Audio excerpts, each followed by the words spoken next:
adopted. And last year, since it was 25 years after the adoption of the Women's Charter, we have decided to adopt it, to review it. But also what is very important is that we took almost 1 month 25 years after to have an engagement with all the districts to adopt it, to review the Free State, but also to make sure that we get the views and the inputs from our communities, from the grassroots level women particularly. It was very much interested in making the inputs in this event, in this document, and making sure that we address some of the areas that are not necessarily being addressed. Particularly from the Free State, there was a specific issue that came out very strong.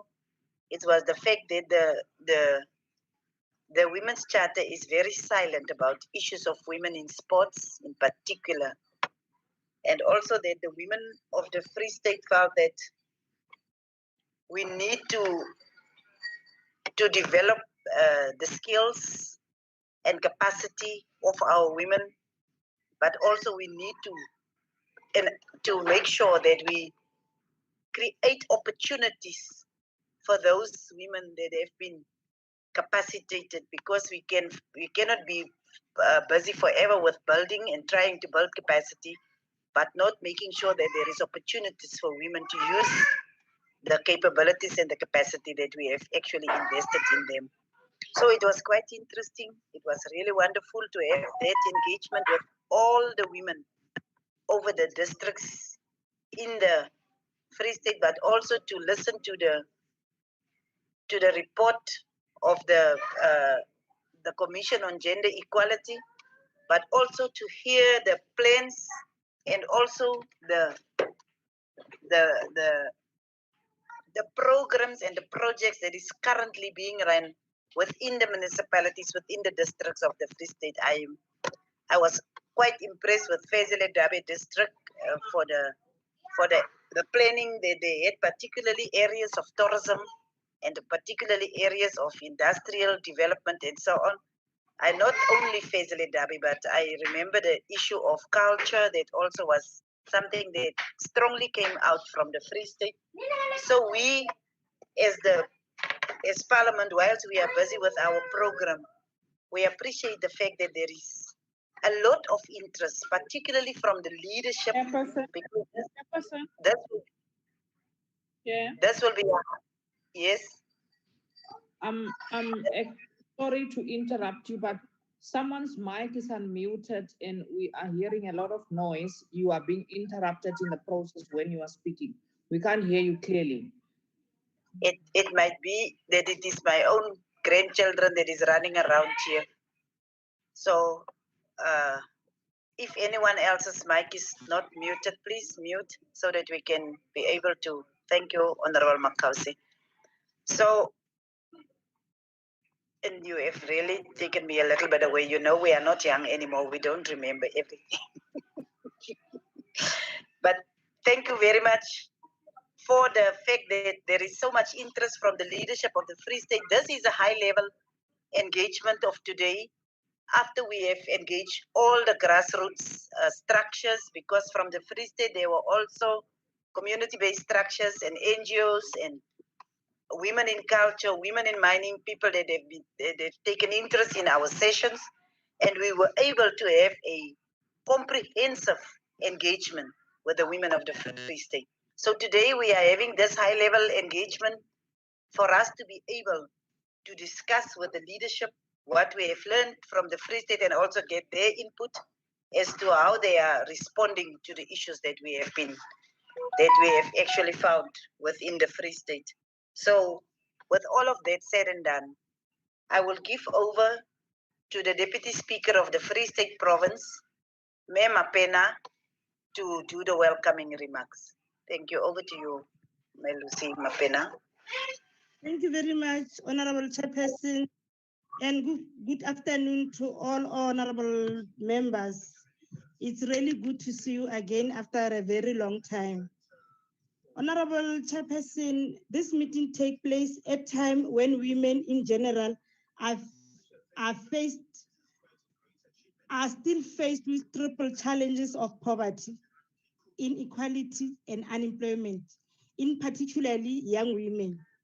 We have seen during this COVID time many loss of job losses, and when the job is lost, especially from us as women, it's really creating a serious challenge on us. Women still find themselves on periphery of mainstream economy, which is still dominated by male counterparts in this era of the democracy. The country has not moved much in realizing equality of women, both in workplace and in the society.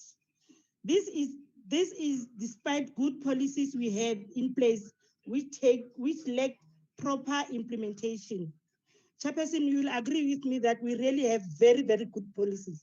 But coming to the implementation part of it, we are still having a challenge on it. This platform is therefore serve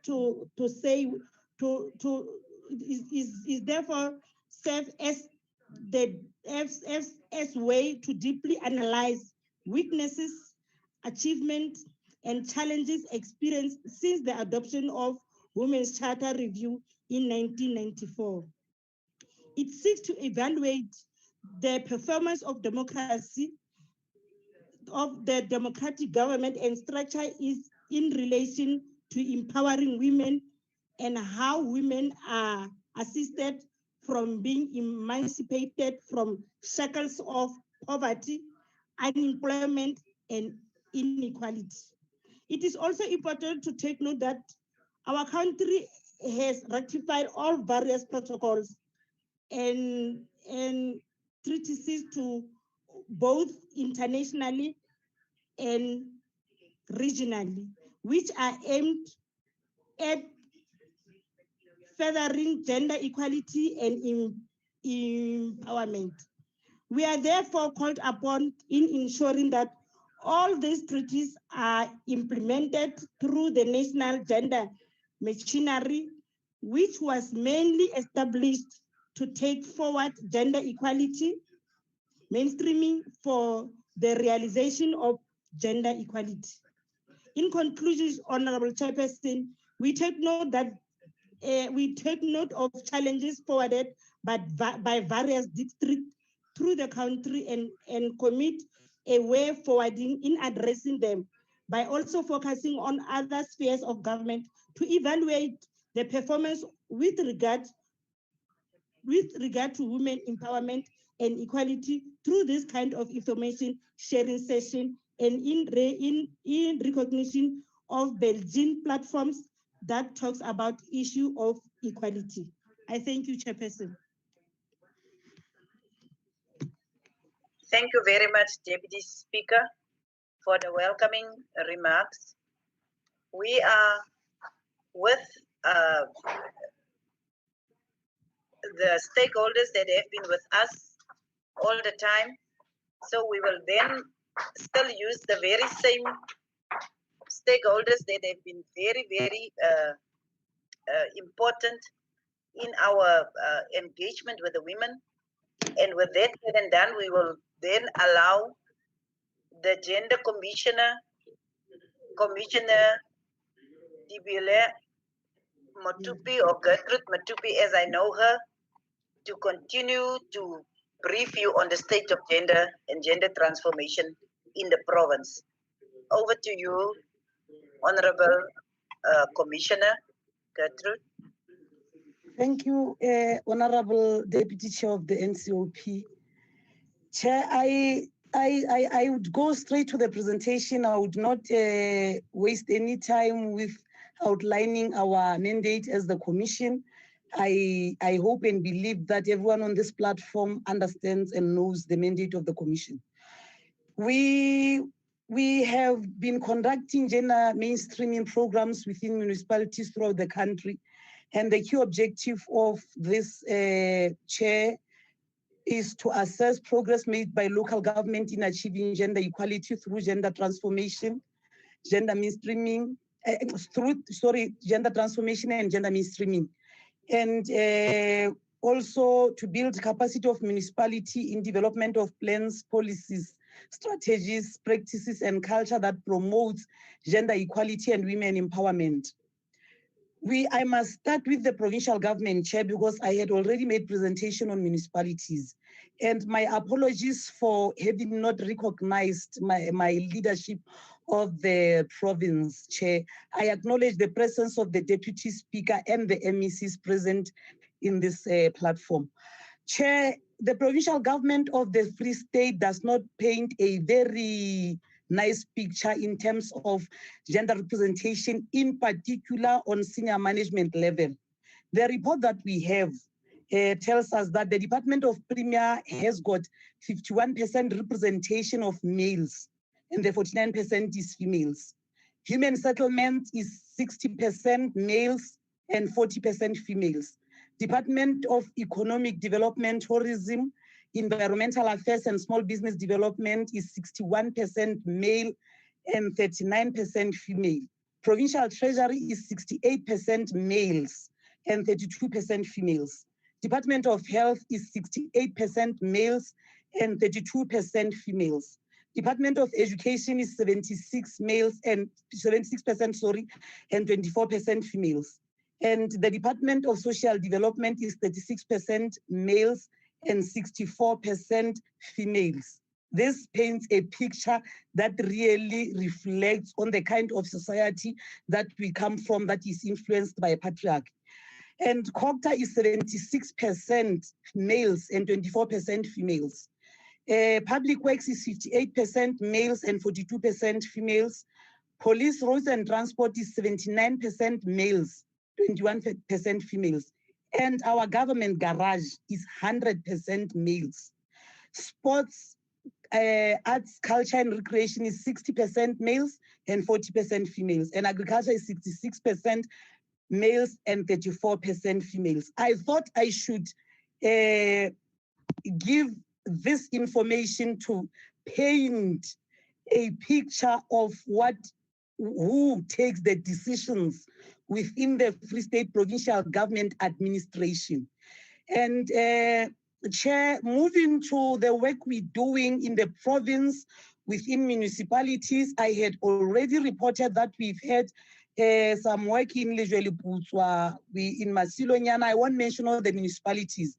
However, I must still mention here, Chairperson, that we have one challenge with all municipalities and some provincial government departments, the lack of commitment. And we have a challenge of lack of understanding of the mandate of the Commission for Gender Equality. Because if people understood the mandate of the Commission for Gender Equality, we would not be having problems that we are experiencing at municipalities where people decide if they would want to meet with the Commission, if they would want to provide information as required by the Commission. Chair, during the initial phase of gender mainstreaming program in the province, we analyzed municipal IDPs and budgets and plans. And Chairperson, the following municipalities were part of the program, that is Masilonyana, Tukulugo, Letsemeng, Mangaung Metro. Chair, we have embarked on a full program for gender mainstreaming in Machabeng, Fezile Dabi, Metsimaholo, and Setsoto municipalities. We have identified the following weaknesses in terms of municipal IDPs throughout the province. That IDPs have serious weaknesses when it comes to meeting the requirements of gender mainstreaming because they are based on national frameworks and acts that have no gender perspectives. And those are the IDP Framework Guide, Municipal Systems Act, Municipal Structures Act, Municipal Finance Management Act, White Paper on Local Government.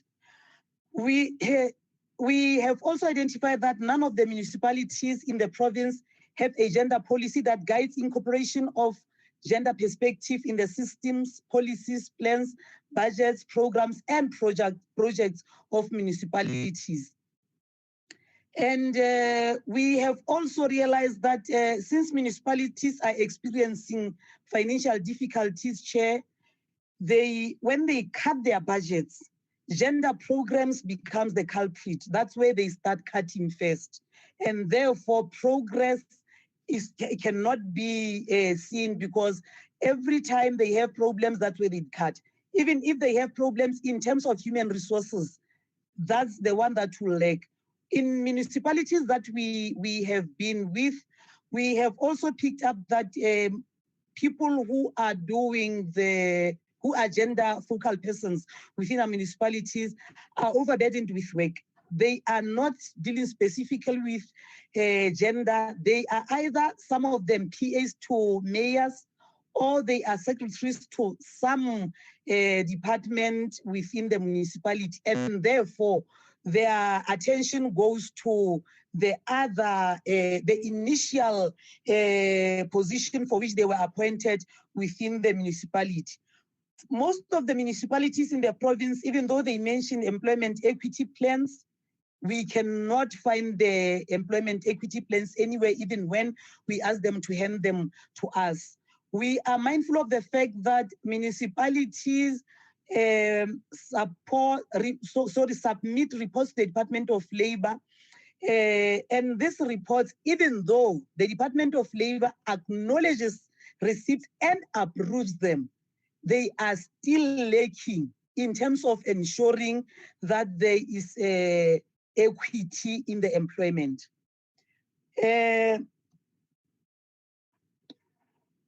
Sorry about that.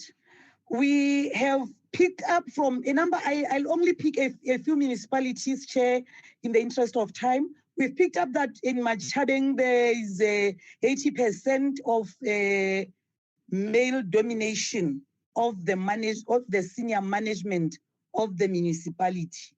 And we are trying to engage the municipality, but like I said, it's one of those municipalities where we are having problems with engagements, because they keep postponing meetings, or else they would not even respond to our requests for meetings.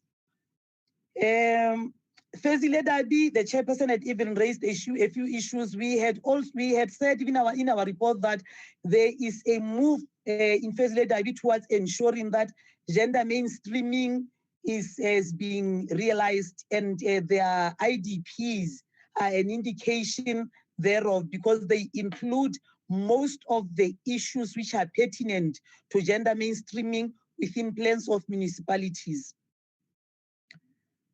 In Phumelela, like most of the other municipalities, there is a problem with the commission getting access to the executive of the municipality. We do not know the reasons, but people will keep postponing or either not respond at all to our requests. Chair, I should mention here that I also thank the NCOP Chair. After the session, we did receive information from Mangaung that we had said we've been requesting since 2019. And the information itself, the report itself, we can share with the NCOP if needs be. It does not look so good, because the representation of females in the senior management of the municipality is lacking.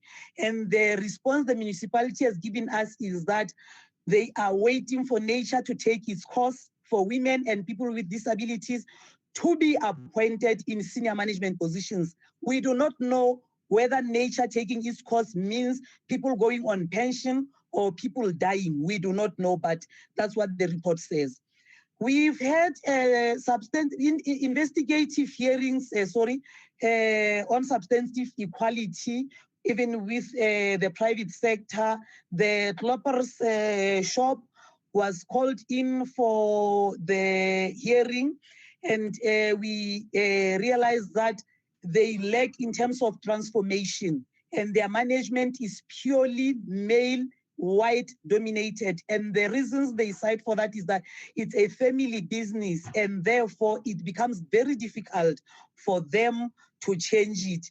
But we are hopeful that because we are engaging with them, we are hopeful that in due course we would be able to convince them otherwise. We also had hearings with Mangaung municipality, which identify that people with disabilities are also underrepresented, not just at management level, but at all levels within the municipality. And we've also identified that there are no mechanisms, specific mechanisms or systems in place to track movement of women and people with disabilities within the municipality. We have also had hearings, chairperson, with shelters for abused women. And one of the issues that we identified were that in the Free State, there are very few shelters. In Kwakwa, for instance, big as it is, with the number of cases of GBV, they have only one shelter, according to the report that we have. We have also identified that there is a general lack of safety within shelters in the Free State province from those shelters that we had on our database and that we called to the hearings. We've also, Chair, identified that there is a problem because the Department of Social Development in the province, there is no costing model for shelters. Therefore, availability of budget determines funds for each shelter. And it was also observed that the department has failed to implement Nwongo judgment, which speaks directly to the funding of shelters. We also had hearings, this is the last slide, Chair. We've also had hearings with TVET colleges, and the one we called for Free State was Muteo TVET. And during the hearing, it was recorded that Muteo TVET College does not have any policies, and this poses a challenge in terms of tracking compliance and accountability by the college itself. The TVET relies on the Department of Education to provide policies. They do not make their own policies which are relevant to the institution and the province they are in. There are no lecturers trained in sign language, and there is also no fair representation of other races within the management of the college. It's only Black Africans. There were no people with disabilities employed by the college at the time of the hearings, which was November last year, in 2019, yes. And the people who are employed by the college, your lecturers and the admin staff, they are not remunerated according to actual work that they do at the college. Chairperson, this we had mentioned during the presentations on specific municipalities that we've had legal and outreach clinics within the Free State in a number of municipalities where we raise awareness on divorce and the rights of women, child maintenance, and we raise awareness on LGBTQIA+ communities. And we've picked up that there is a general problem of gender-based violence, which has a direct link to poverty of women within communities. And there is also another problem within the Free State province that was raised in other outreach programs that we had of forced child marriage, or ukutwala, as it is known. So this is the report, Chair, that we've presented for today, because we had already given a presentation. I was just trying to give a bird's eye view of the situation in the province. I thank you. Thank you very much, Commissioner. And I must say, it is quite a comprehensive report, and a lot of work has been done ever since we started with the municipalities. And I think it is giving a very honest reflection on the gender situation within the province. We are having the acting premier and other MECs and leadership of the government in this event. So I think we will discuss it further. But we also have quite a few of the members from the NCOP particularly in this event on this platform. So we will, in the end, a little bit allow them also to make input or to ask some clarities, but we will not, we usually don't do it in this session, but I think it will also assist them to understand better. So we will continue, and we really want to express appreciation for this comprehensive report that we have received now. And we will then go to the Statistician General, Tate Maluleke. I see they have indicated that you will be here, but whoever is representing the Statistician General will now continue and give us more information about the Free State Province. Thank you. Good evening, ma'am. It's Neil Roo speaking. Sorry,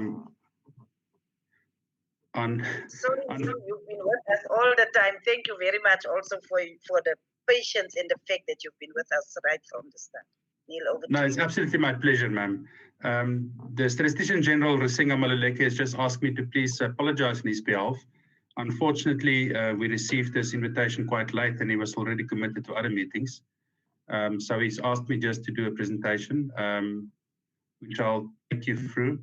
I trust all of you have received the presentation. So, and if I remember correctly, we don't present it. So I'm just going to talk to it, ma'am, if I'm correct.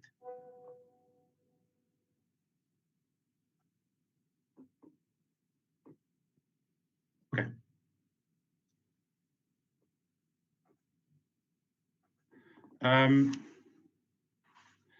Good afternoon, colleagues. I'm going to talk to the presentation poverty perspective on statistics from Statistics South Africa on the Free State Province. We've done a similar presentation in Northern Cape, so some of you might have seen it, but we tried to adapt it to the Free State Province and to the various other provinces that we'll hopefully do this presentation or similar presentation at. I think the very first thing, if I can go to the next slide, please. I don't know if I'm controlling it.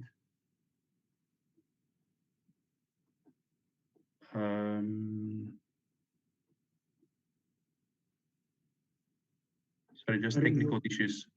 Sorry, Neil, I'll just do it in not in full slide mode. Okay, Kevin. Thank you, Kevin.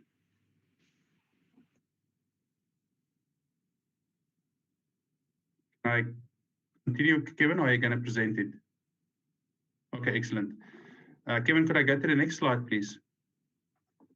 Okay, as you can see, colleagues, we had about 59.6 million people, just shy of 60 million people in mid-year 2020. That's the 1st of July this year, based on our mid-year estimates. So the population is growing. Kevin, if you go to the next slide, please. The Free State, as you can see, is the second smallest province, population-wise at least, in South Africa, with about a population of just shy of 3 million people. That is about 4.9% of the total country's population. If you go to the next slide, Kevin. Sorry, just that one.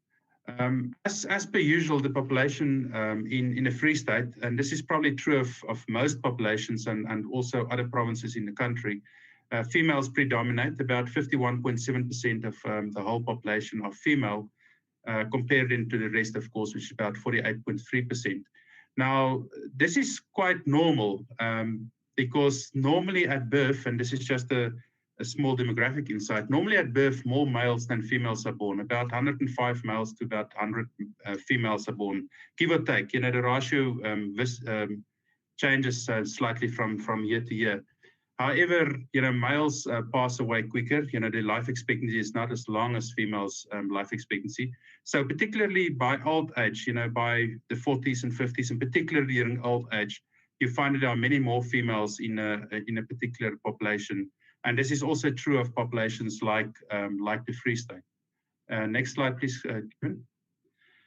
So looking at the total population, the just shy 2.93 million people, it's distributed as such as this slide across the province.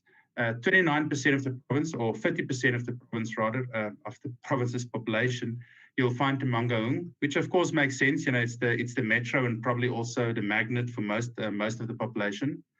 Then you've got about 26%, about a quarter in Thabo Mofokeng.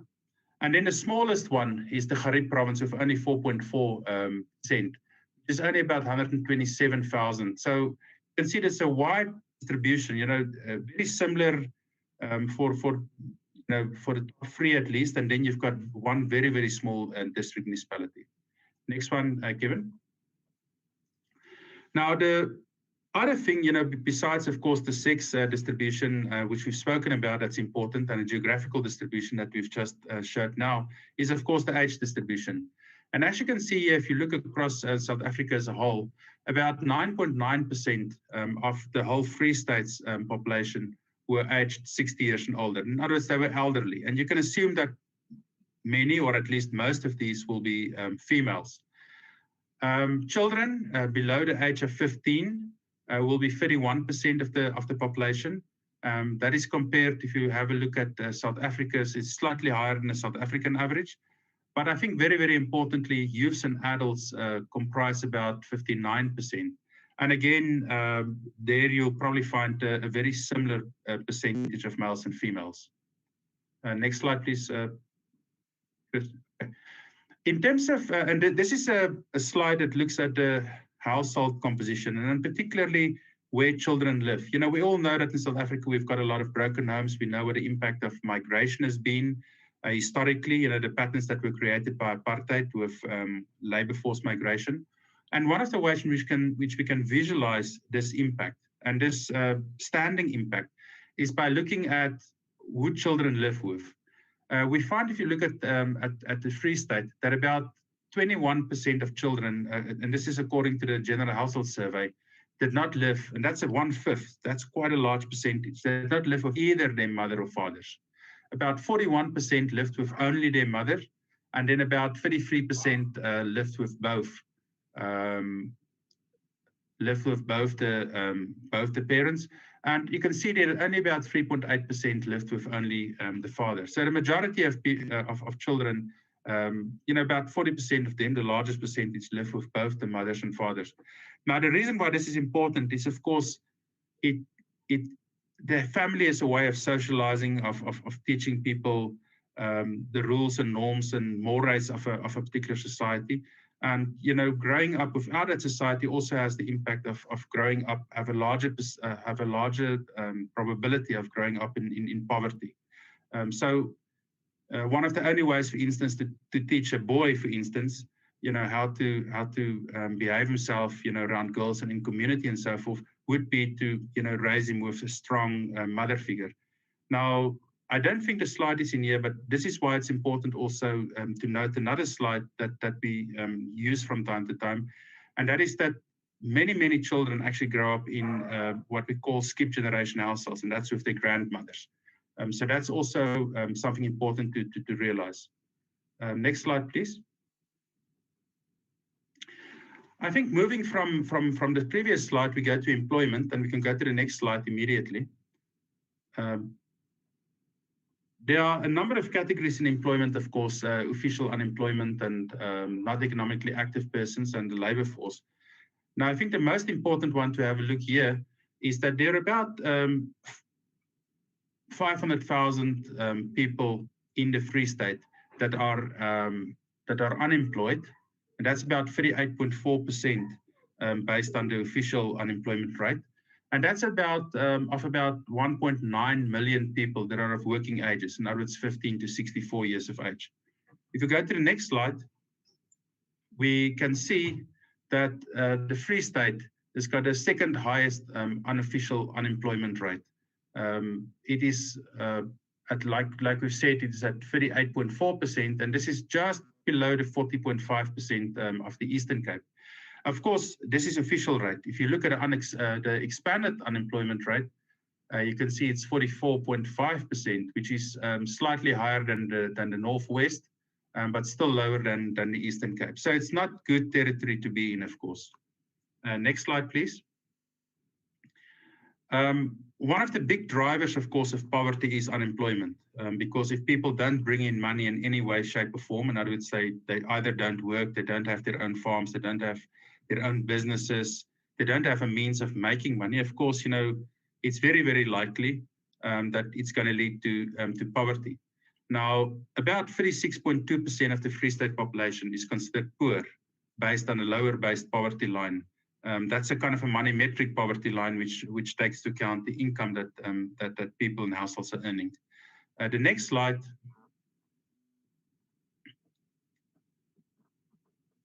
If we go to the next slide. Okay, the next slide just shows these cutoff rates. These are for 2020 prices, so they were adjusted. And the lower bound poverty line, you can see we're talking about 840 rands per person per month. So 36% of individuals earned or lived in households that earned less than that per capita. But you can also see there are two other poverty lines. There's the upper bound poverty line, which is slightly higher income, 1,268. And then we've got a food poverty line, which is really indicated the bare necessities that you need in order to buy a nutritious meal every day. And that's only 585 rand.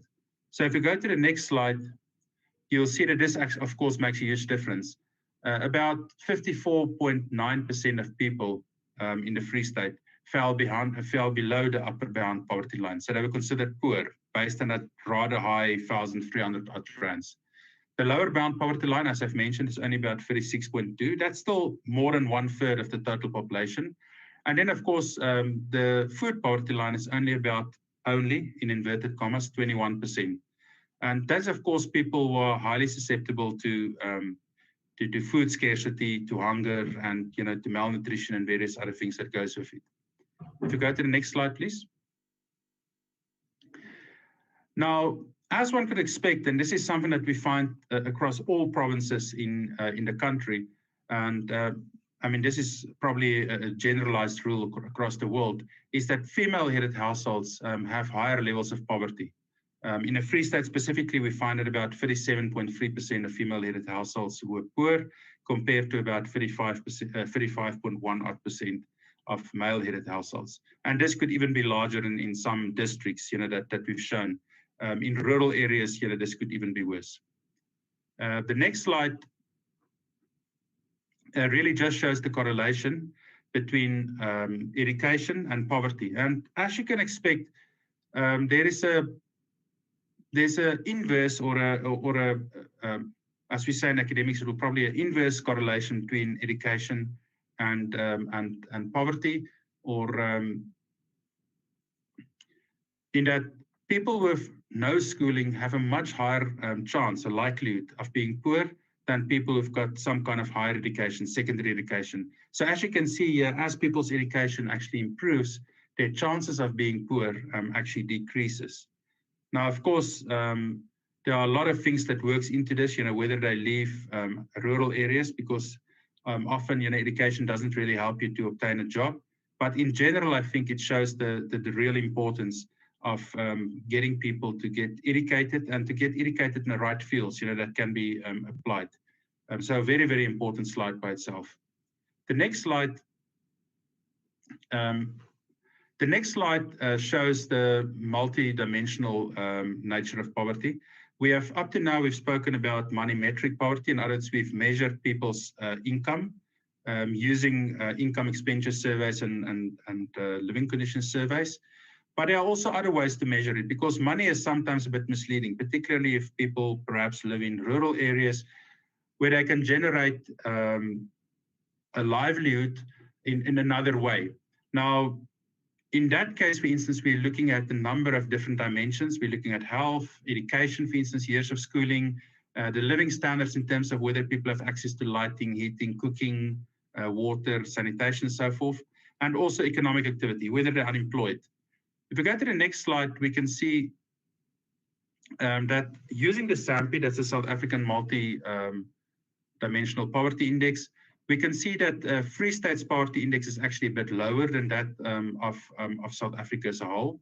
So it's roughly in the right area. And also it's been declining, well, we will see in the next slide, but there's been a generalized decline in South Africa since 2001 to about 2016 when the last community survey was done. The next slide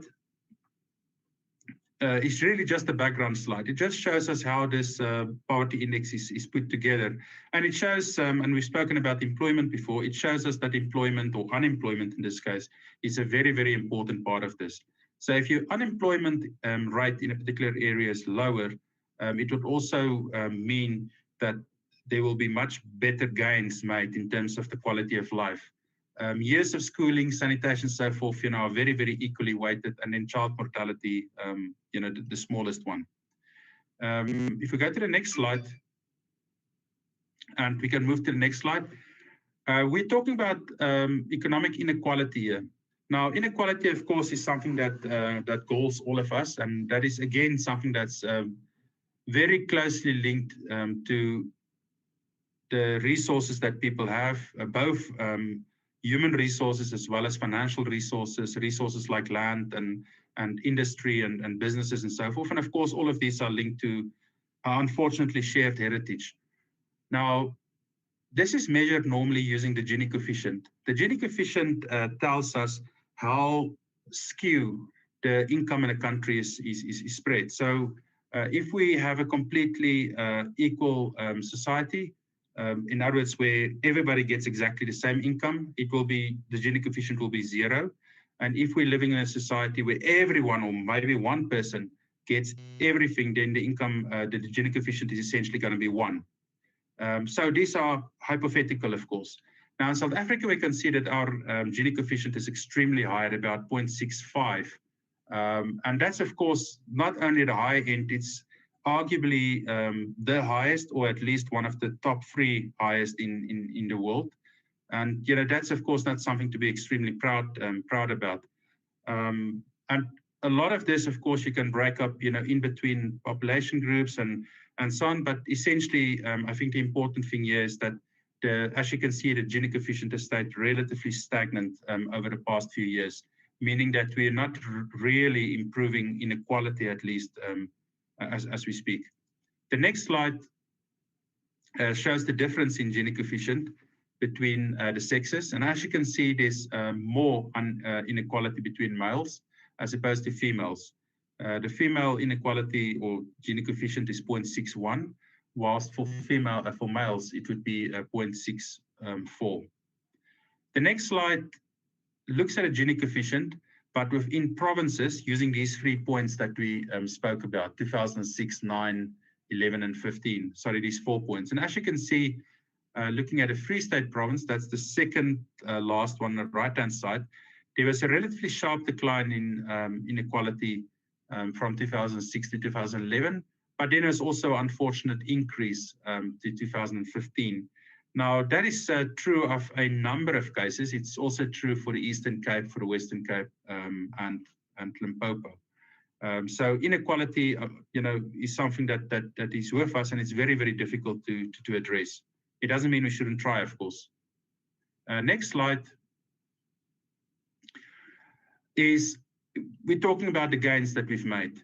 I think the most important gain here is to start again with, we've mentioned unemployment. Now, unemployment, of course, is important for a number of reasons, but one of the main reasons why it's important is because it brings us income, it brings families income.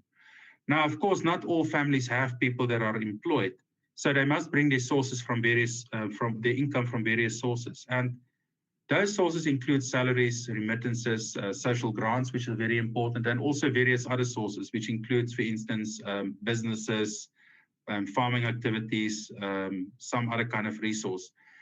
Now, and of course, also pensions. And as you can see in the Free State, about 54% of households say that their main source of income was a salary, which is, of course, a good thing because it means people were employed. However, I think important here to note is that 24% of households got their main source of income from social grants, either from one, for instance, an old age grant, or from a variety of grants, old age grant and child support grant and so forth. And that is extremely high. It's not as high, for instance, as the Eastern Cape or Limpopo, but it's definitely at a high side. And it shows you, it kind of is closely correlated to the high unemployment rate we've got. Also, about 11% of these households received income from remittances, which again is lower than, for instance, Limpopo and Eastern Cape, which have high migration populations, but which is still extremely high. It means that a lot of this population is dependent on populations in other provinces and maybe in the rest of the province to send back money home. The next slide. The next slide talks, or the next two slides, I think, talks about access to services. In particular, we're talking about sanitation. Sanitation, of course, is an extremely important resource, both in terms of human dignity, but also in terms of health. Poor sanitation would normally also be associated with poor health. And as you can see, if we look at the Free State province, that's the one exactly in the middle, just below Gauteng in the top row. So it's just in the second row in the middle. You can see that 85.5% of the population of households in the Free State had access to adequate sanitation. That is above, just slightly above the national average. So it's very, very similar to what we would expect in South Africa in a national average. If we go to the next one, the next slide shows us access to electricity. Electricity is also extremely important for a number of reasons. It aids, of course, education, it aids productivity. In other words, people are able to do their own businesses, cooking, eating, and so forth. But also, I think very importantly, it's also there's a health factor, because if people don't have to use open fires and so forth, of course, it would lead to better health in terms of not having to live in a smoke-filled environment. The Free State is in the top row, right hand, and as you can see, it is quite significantly above the average for South Africa at about 92% of households, or 91.2% rather, of households that reported having access to mains electricity. The next slide really talks about female-headed households that were likely to run out of food, to money rather, to buy food. And as you can see here, female-headed households generally were more likely to run out of money than male-headed households. And that's, of course, also partially because female-headed households were more likely to be poorer. But also, I think another thing is female-headed households are often, and this is not a slide we have here, but female-headed households are often much larger than male-headed households. Female-headed households are often the households that have to care for children and for elderly people, people with disabilities and so forth. So that money has to feed a much broader number of people. And as you can see here, across the various districts, female-headed households were significantly and continuously much more likely to run out of money. And for the Free State, we're talking about a quarter of these female-headed households, compared to about 22% said they were likely to run out of money to buy food. And this is the highest in Lejuleputswa. Excuse the pronunciation there. Next slide is, and again, harping back to unemployment, we can see here that in the Free State province, about 23% of male-headed households didn't have a single person who were unemployed, or that were employed rather. And this is compared to 41.9% of female-headed households. This is a huge, huge difference. And if you compare that to South Africa as a whole, it also exceeds the percentages that we get in South Africa. It is still lower than Limpopo, but Limpopo has got a particularly bad situation. If we go to the next slide, we see that, and this is data from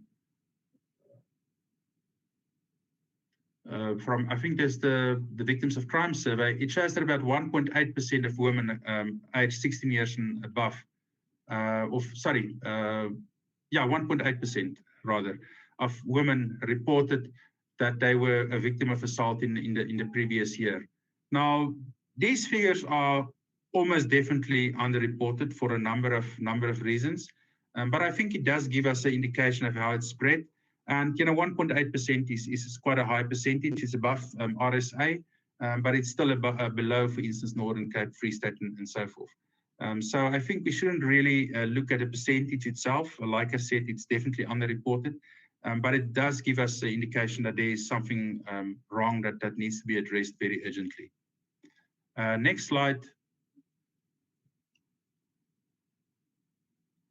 is the final slide. I'm not going to do the SG's talk, but I just want to thank you for your time. And yeah, and I'll stay on for any questions if there are any questions later on. Thank you very much, ma'am. Thank you, colleagues. Thank you, Neil. Thank you very much. I think the presentations are improving with time, over time, and we are really getting more and more very useful information from you as our very reliable partner, Stats SA.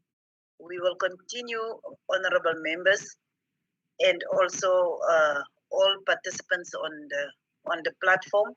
And we will now go to the economic cluster overview that will be rendered by the Fiscal and Financial Commission. Financial and Fiscal Commission, it's either Nomonde Madubula or Mkululi Mngube that will be presenting the presentation from the FFC. Over to you, FFC. Mkululi, thank you. Thank you, Chair. And I don't know who is flighting the presentation that side.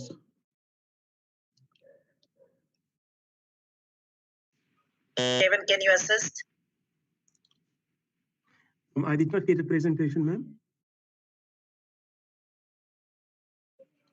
Again, come again. We did not get a presentation. Is it Mkululu? Then you can just speak from your notes if you have the presentation. Okay, let me speak from my notes. The presentation was circulated, and I'll move slide by slide. First, it is about the role of the Financial and Fiscal Commission, what it does, and why it came to be involved on gender issues. Secondly, we are going to look at our research on gender budgeting, and lastly, our recommendations before we conclude. Then I'm on slide 3 now, the role of the Financial and Fiscal Commission, FFC. What FFC does, or what it is an independent, permanent statutory institution established in terms of Section 220 of the Constitution. And there is also an enabling legislation, the FFC Act. The mandate of FFC, and why I think it's important to state that and why we're here, is to act as a consultative body that makes recommendations and gives advice to Parliament, provincial legislatures, and also organized local government and other organs of state on the equitable division of revenue among the 3 spheres of government. So that's the function of the FFC. I think I'll skip slide 4 and go to slide 5, which is really the crux of this particular meeting.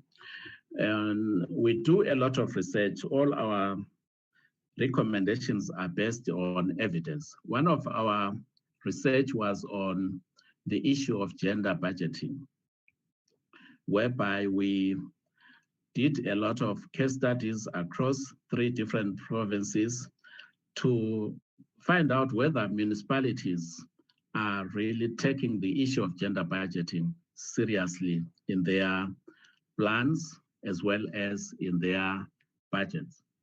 So that was the main objective of this particular study, to see whether there's gender budgeting in the local government sphere. We know that everything is happening in the local government sphere, and if it is not happening there, then it will be difficult to translate some of government policies in which will have a positive impact on the population at that level. So what were the findings of the FFC research?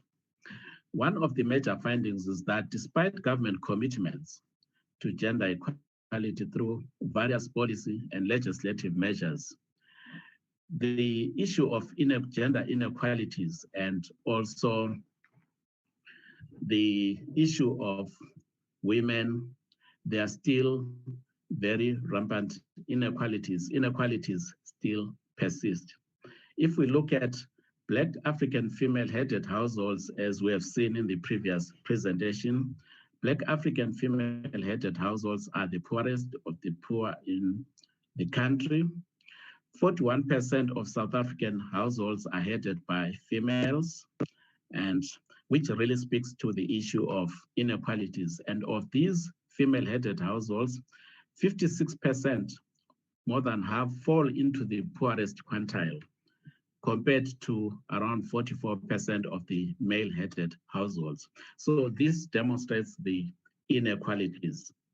And also in terms of unemployment, we've seen that the unemployment rates tend to be higher for women than for men. And we see that in a number of our documents, including what Stats SA has said.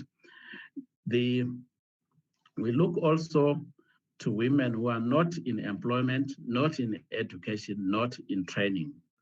And we find that those people who are not in employment or education or training for females are higher than compared to men. If we look at the first quarter of 2017, the rate of women who were not in employment, education, or training between the ages of 20 and 24 was above 50% compared to 46 or compared to 47% for males. So that shows some inequalities.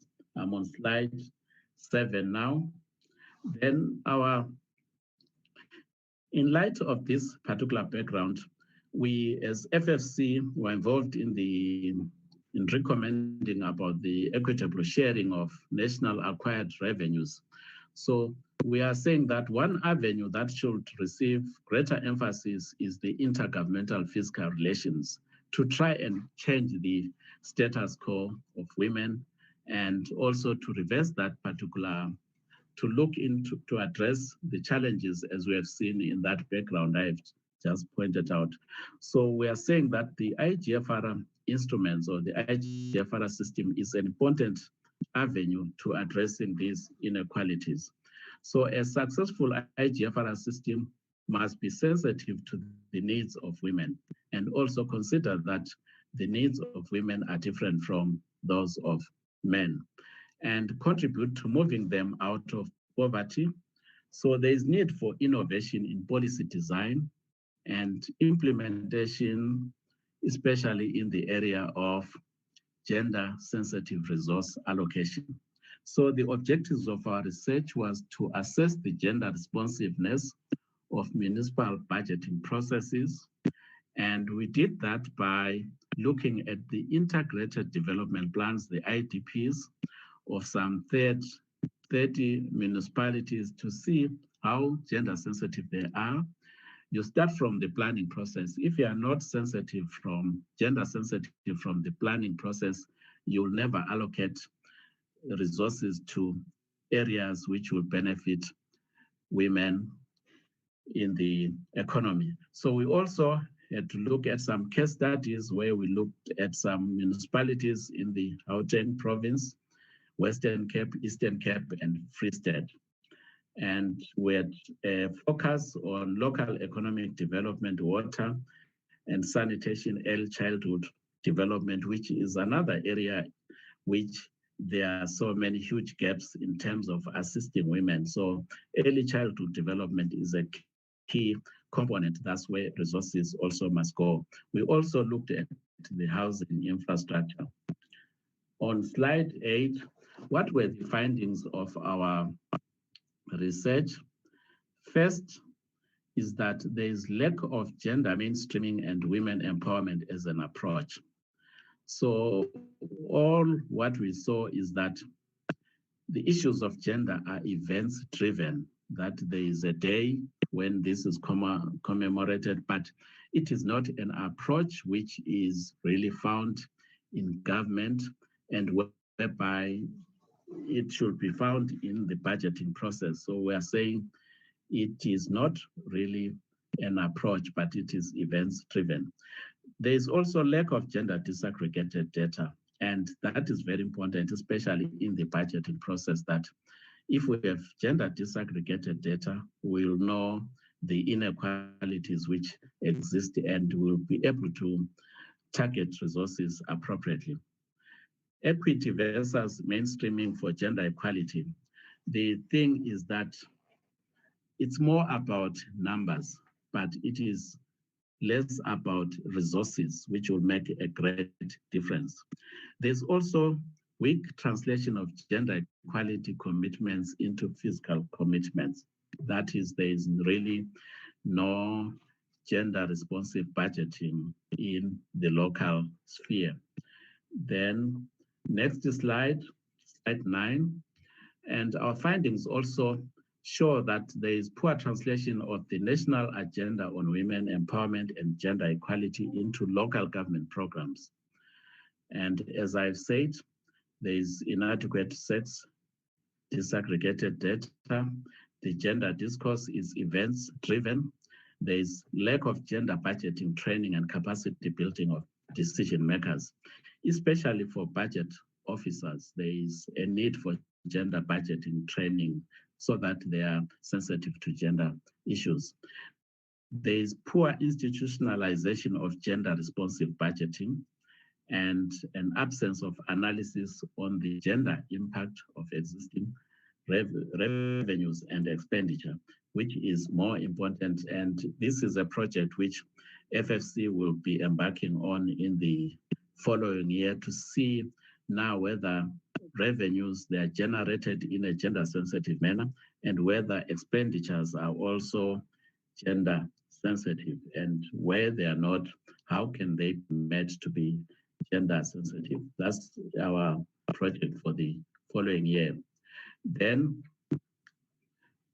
other findings and reasons for limited gender mainstreaming and gender budgeting in the local sphere is also the absence of an approved gender policy across all municipalities.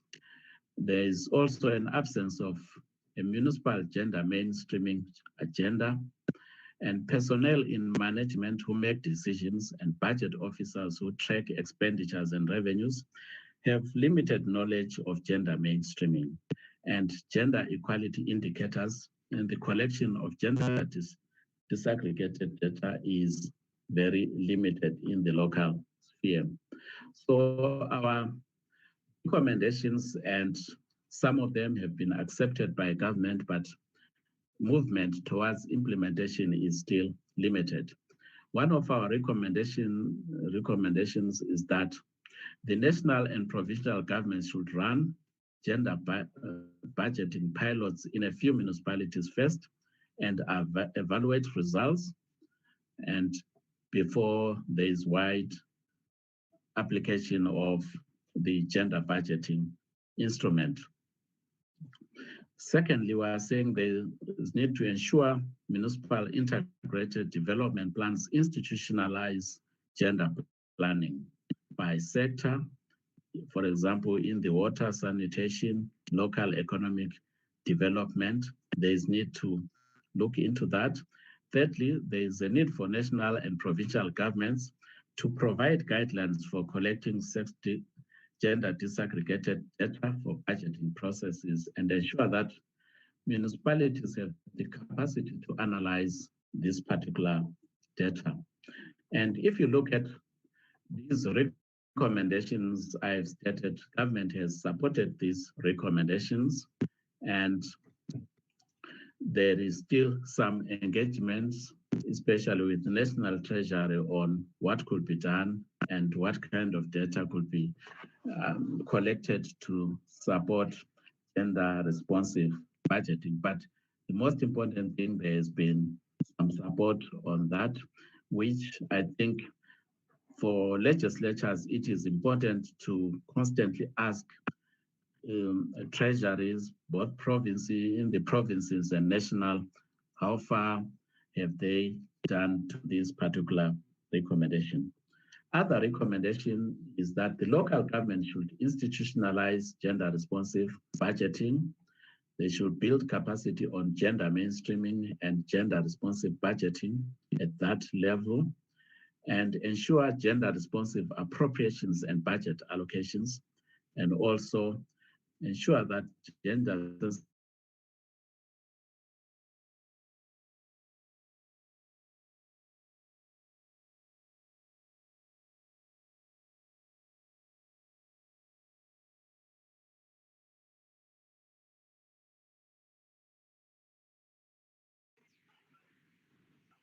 Hello. Am I audible? You It's are, but the important to presenter test is gone. that. Is it? Okay, there is back. Kululi, are you back? Hello. Oh, hello, yes. Okay. Wait, There was you a time. me? There was a time that we couldn't hear you, so possibly you can just, whilst you were busy, just speaking about the institutionalization of gender mainstreaming in the local government sphere. Continue from there. Okay. Okay, let me get you there. I was almost done. Let me go back to that one. What I was saying is that the local government sphere should institutionalize gender responsive budgeting processes, and there must be a link between the institutionalization and the IDPs. And also there's a need to build capacity for gender mainstreaming and gender responsive budgeting. That's very important, especially for budget officers in the local sphere. And also there's a need for gender responsive appropriations and budget allocations. And lastly, and very important, is that in the consultation process or the consultation processes of IDPs, these must be gender sensitive and also must be gender representative, because that's where things start. Issues of gender must be well articulated at that planning stage. Looking at government responses, government supported all these recommendations as they saw them as a good step, sound step towards increased accountability and public transparency that is involving or looking at gender issues is a way of increasing accountability in the local sphere. However, the implementation of these proposals have been, in some areas, we hear that it has been hindered by the lack of capacity in municipalities. And we don't have any record of progress in implementing these recommendations, but they were positively taken by the government. To conclude, Chair, honorable members, we are saying that there is need to take into account some key legislation, especially the Municipal Fiscal Powers and Functions Act. We are saying that the minister must consult the commission before any regulations are made under that act, especially trying to infuse gender issues. And also there's a need to consult the commission on other changes if they have financial and fiscal implications, especially on gender-related budgeting, so that we advise appropriately.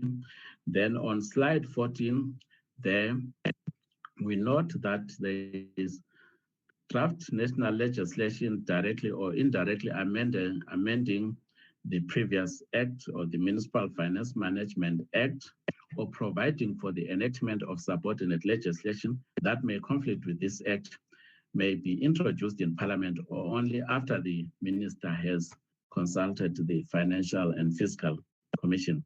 I think the point there is that the Commission takes the issues of gender seriously, and there's a need to infuse these particular gender issues into appropriate legislation and consult the Commission on the way on how this should be taken into account. And also, there's no doubt that the fire that was lit in the adoption of the first Women's Charter in 1994 must continue burning, and that's what the Commission hopes to see going forward, that fire must continue to be ignited, and it must not be an event-driven issue, but it must continue going forward.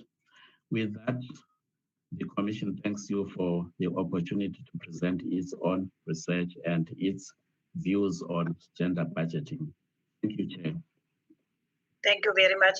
Guruli, if you can just request Namonde to make sure that she send the presentation to Sibulelo so that we can distribute it to the members.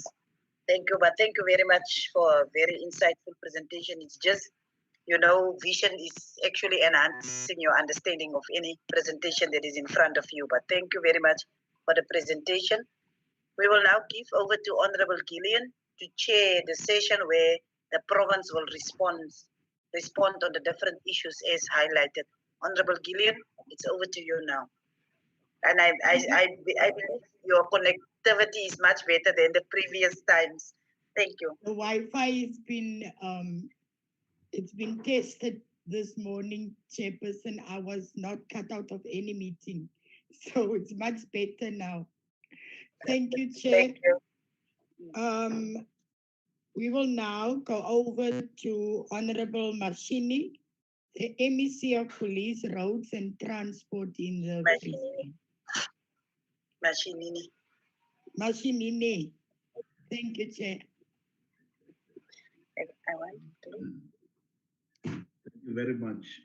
Let me acknowledge also the Chair, Honorable Sylvia Lucas, and also the Chair of this session now, Honorable. Thank you very much. I'm going to indicate, I'm not so sure whether the slide will be flighted there because we have sent them. Not so sure who's dealing with that from your side, Chair.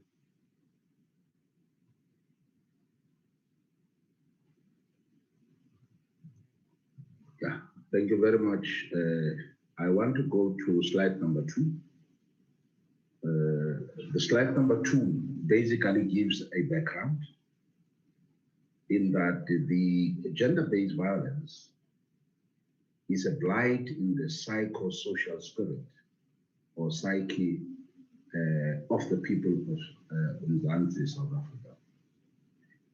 We want to make it a point that women and children always find themselves in the receiving end of this callous men who ironically are supposed to love and protect these women. And I think it's very clear now, day in, day out, we always get these news, bad news, painful news, that so and so has been raped and murdered, and her half-naked body found in the veld, perhaps covered by tree branches. A very serious and frustrating matter. The anger and frustration expressed by women and caring men on social media platforms seems to fall on deaf ears to these heartless men with ill intentions. We're raising this particular matter, Chair, because no proper thinking man can actually demolish or cut the very same human being that gave birth to another human being. It can't be. And I want to indicate that it is time. And I appreciate this. And I know in the province, we've had these discussions that the time is here for the country and including the province, that men must not only be heard reprimanding these cruel deeds. And I'm using the words reprimanding because sometimes people like to speak on the social media against these. But I'm raising a point. We must be seen to be doing something to the mentality of these bad guys. Next slide, please. Next slide.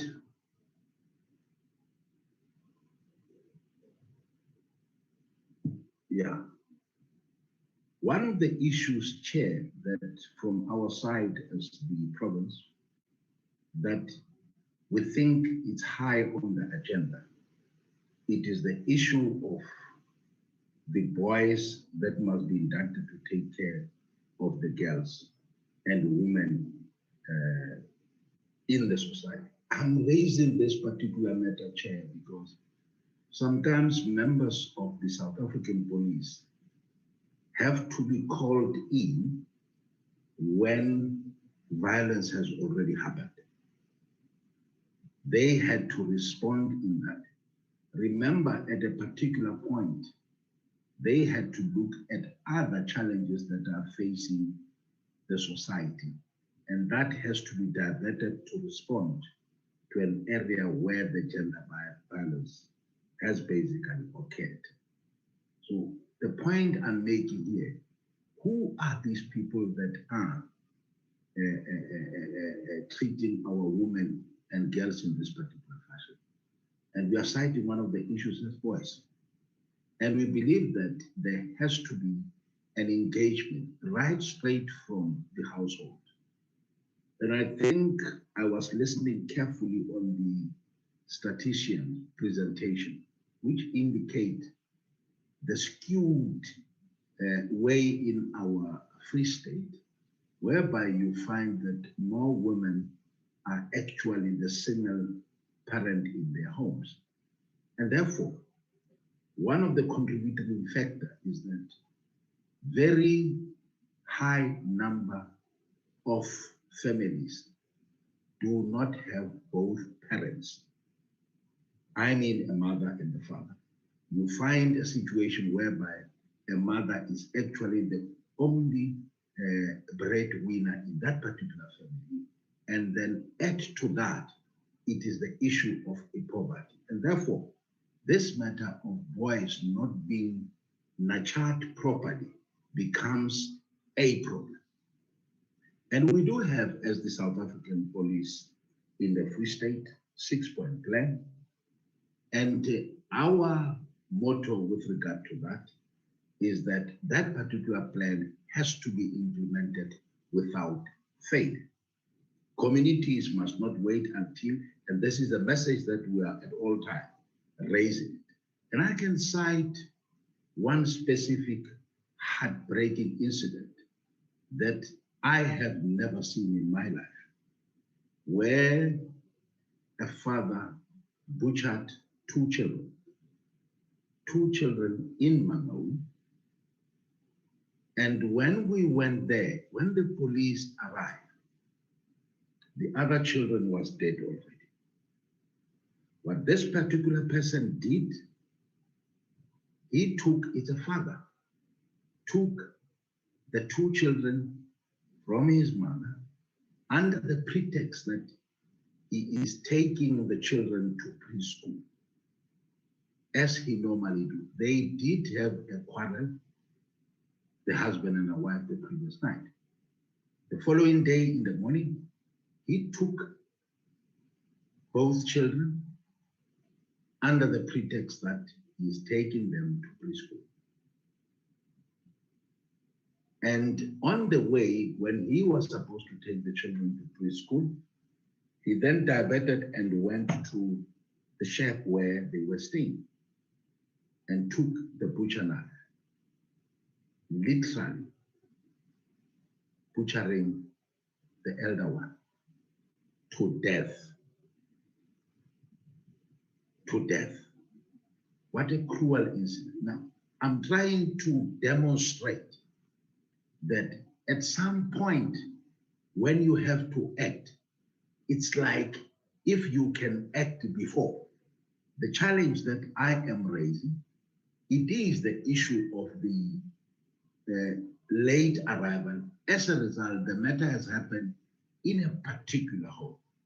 And that creates a lot of challenge for the South African police to be able to attend to that particular matter before it happens. So it is a point that I'm making, that if we can continue and fast track the process of awareness on the gender-based violence, some of these things we can be able to overcome. We can reduce that particular graph.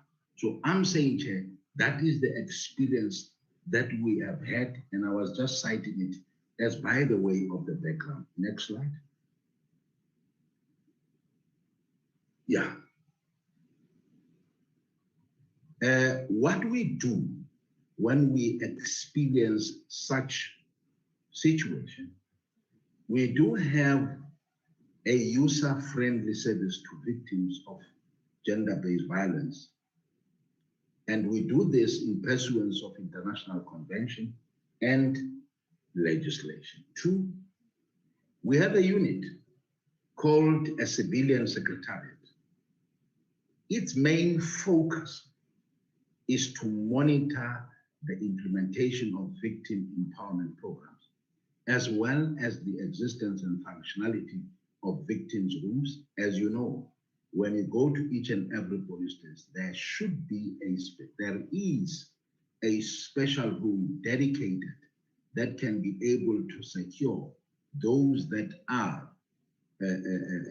facing such brutality. But I must also indicate that one of the biggest challenges that we face, you get a person that is then removed from a violence that happened in a household, in particular a woman. And when that particular woman arrives at the police station, then he will be kept there. And then one of the challenges that we do have is that later a victim will be saying, please don't charge, please don't take action to my husband. Perhaps this can be related to poverty, because he will then put pressure to say, I did not say you must arrest, remove the person that has violated me. And again, I can cite another example. In Lithuania, a specific woman calls me. She says, there is another woman in my street who is being beaten in the street by his husband. And this woman was pregnant. I immediately ensure that police react to that. Move from where you are directly into that particular scene. And this man was kicking the woman in the street. And this woman was pregnant. When the police responded to that, and I'm citing it again as one of the issues, when the police responded to that, I got a call by the same woman that called me. And this is the matter that we must begin to educate our people if we want to deal with this matter properly and sufficiently. She then said to me, Dr. Mashinin, I'm out of this. I said, why? Has the police arrived? She says, yes, the police have arrived. The same pregnant woman said to the police, I did not say you must arrest this man. I said you must come and talk to him. He must not beat me. Such cases, Chair, end up being withdrawn from the court processes. And very painfully, because even those members of police, when they go to such scene, they are human beings too. They felt very hard that they can't stop at anything, but they have to arrest the person. Yes, crime has happened.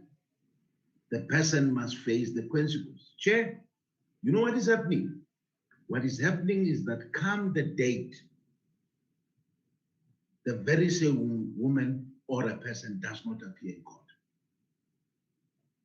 Does not appear in court. And I'm citing this issue that it can be able to assist us to apprehend and ensure that the perpetrator find himself behind bars. And this is the challenges that we begin to face. So the rooms are there to keep these victims, in a safe place. And one of the issues as we conduct the awareness campaign, we also indicate places rendering services to gender-based violence, so that after we have dealt with that, then we can refer that to places where those victims can then be taken to. So this unit called the Civilian Secretariat monitor the implementation of those that are part or being implicated or becoming a victim on gender-based violence. And they do check cases on gender-based violence on a daily basis. And those are reported. And I must also indicate that we also engage with the NPOs, the NGOs, to give support to the victims, because surely when a person decides to retreat on a case that is so serious, there has to be some sort of an engagement. And I don't want to cite one of the things that happened very close to me. Again in Bangalore, I got a case reported to me directly. I sent the unit that is responsible for gender-based violence in that area.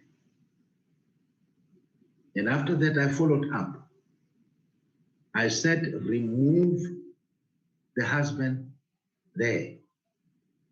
Remove the husband there. And then you then begin to counsel the husband and take the processes forward. The following day, 2 days or 3 days thereafter, I heard that they are saying they want to stay together. They will rather stay in different rooms in the same house. Again, what assurity do you have that violence is not going to happen in that particular house? I am supportive of the intention to review, because one of the issues that I have experienced is this whole issue of justice system. And I want to put it clear, the justice system. That must begin to nip the problem on the head, dealing with this particular matter, so that a perpetrator must know that the end of my action is going to be behind the bars. Chair, we had another gender-based violence in an area of Bronco, in Lijwe. The perpetrator, Chair, of that gender-based violence was a person that has just been released from jail. Was a person who has been released from jail. I want to believe that the review is going to help us. I am of the view, and this matter always comes in, that people that continues to do this are doing this on the basis of saying he has gone to jail, but he comes out. And when he comes out, he is not fully integrated into the society. And the person has not repented at all costs. He goes back and repeats the same thing. And this is the person that we think has gone through the correctional services, I want to put it here. Most of the serious crimes that happen, you will find that the perpetrator is a repetitive perpetrator. One way or the other, he has been sent to jail, he is out on a parole, and then he goes and commits the same thing again. So I'm citing the issue of injustice. Justice must then come into the place, assist and ensure that perpetrators do not find themselves in the street there amongst our society. Next slide. Next slide. So this unit, no, the previous slide. So this unit basically monitors that violence and conduct audits in all police stations and begin to raise areas where there are shortcomings. We also have in response, a youth crime prevention strategy. And I know for a fact that at one point, Chair, I took time to meet with the boys that are coming from prison, ex-offenders.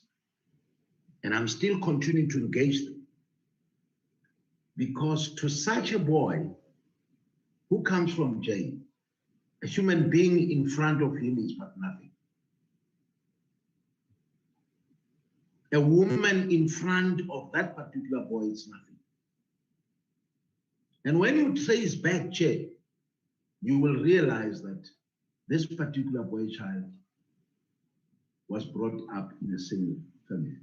Again, goes back to what the statisticians has raised, to say more of our children are being raised by a single-headed family, which is a problem.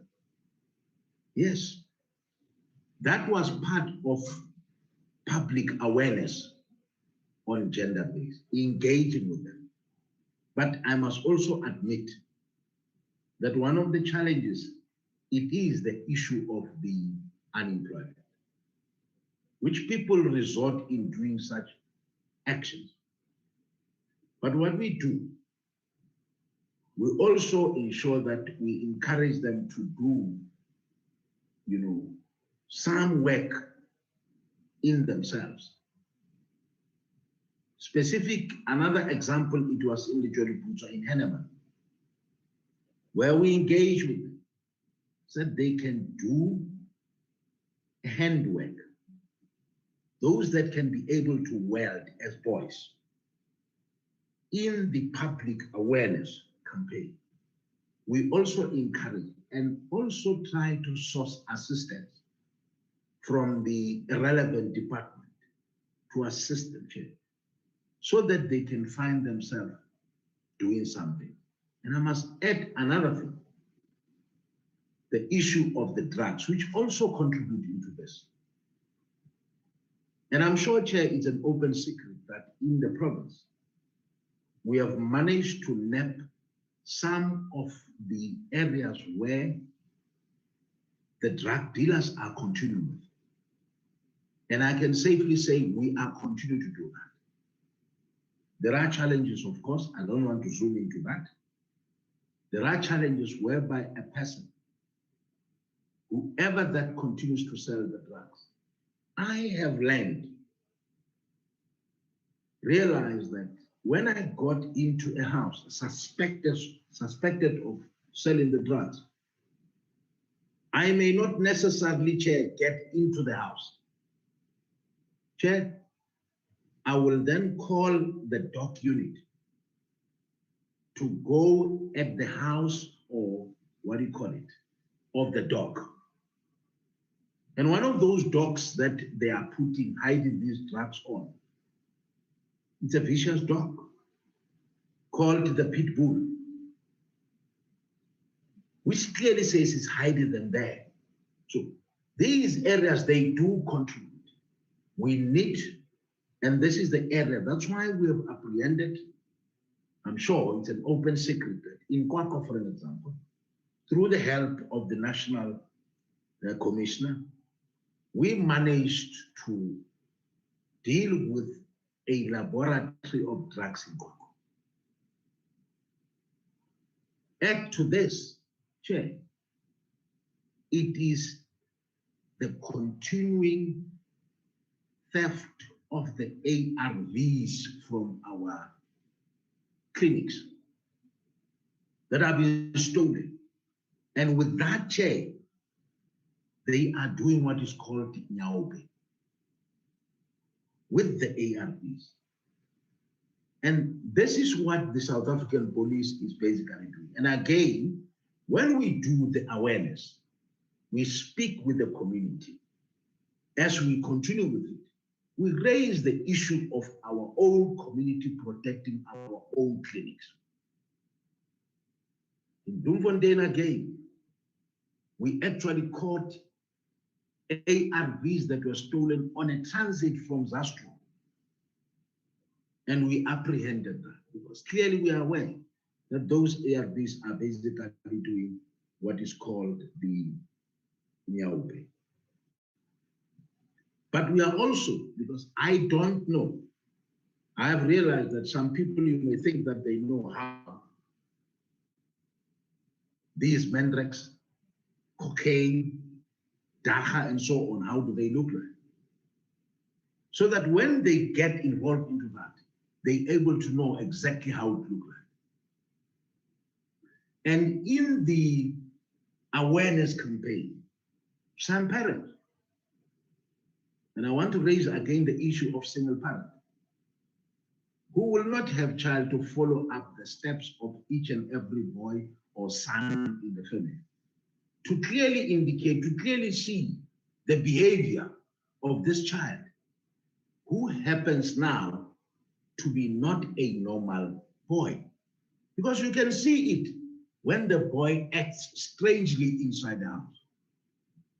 But if it's a single family,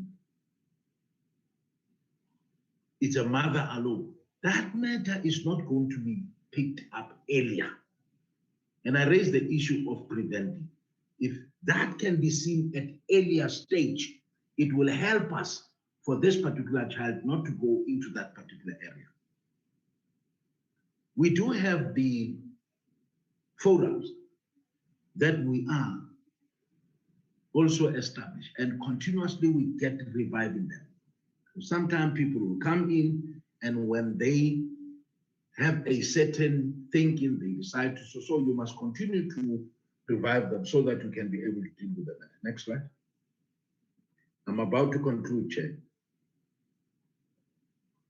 The future interventions, and perhaps I must also add this one before I go to the future interventions.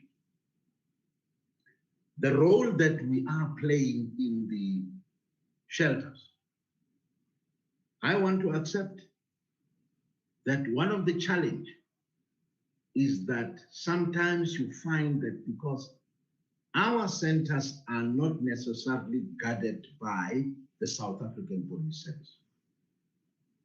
They are sometimes guarded by the departmental security. And then police will come in when the calls are made. The Gender Commissioner raised a matter, and I immediately thought of this in Kwakwa, the secure center in Kwakwa. I know at some point, the warders in that particular secure center were actually held hostage. We went into that particular space, and I think it was a team of the executive, and look at where they managed to get out of the building. You can see that one of the issues that I think we need to look at is to ensure that the secure centers have a much more trained security in that particular field.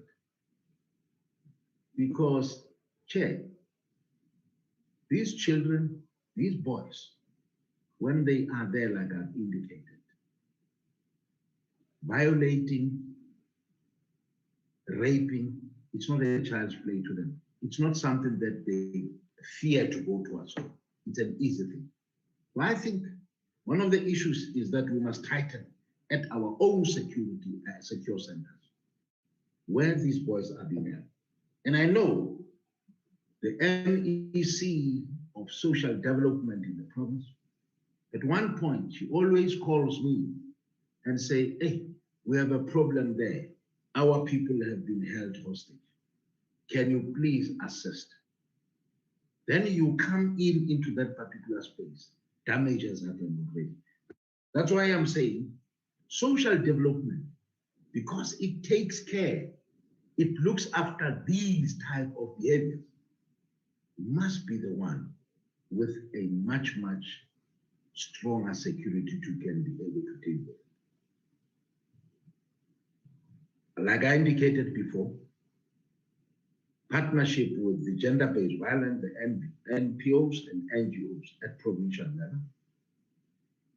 We are continuing to strengthen and train the CPF on their oversight role regarding the domestic servant. But them too, Chair, them too, which means as a country, as a province, we must increase our effort on the awareness campaign.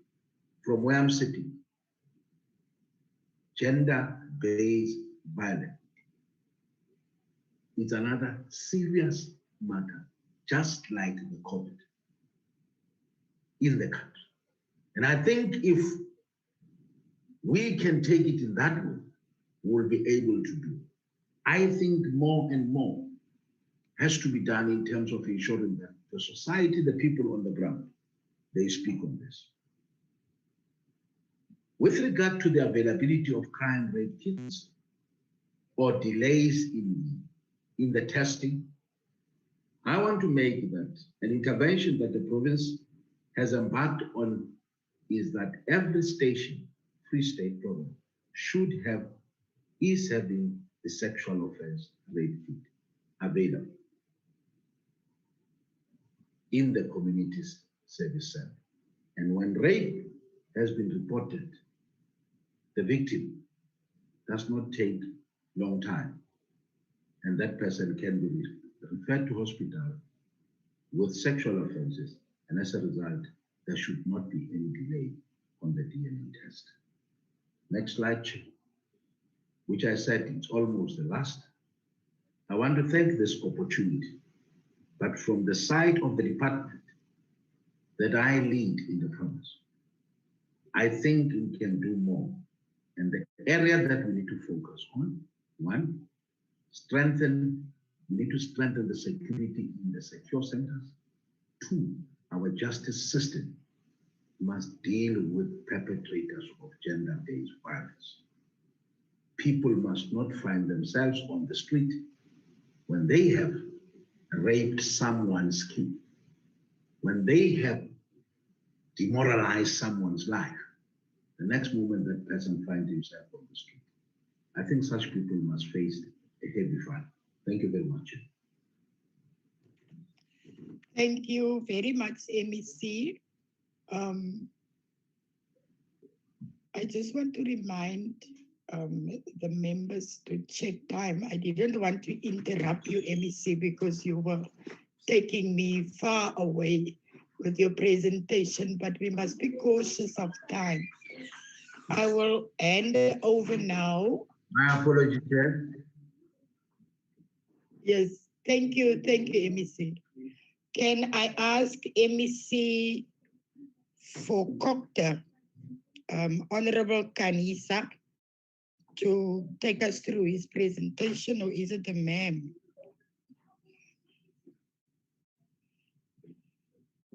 MEC of Cocter in Free State.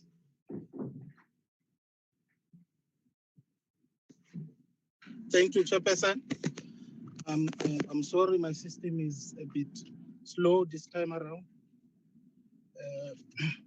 I've received a lot of, from the presentation of the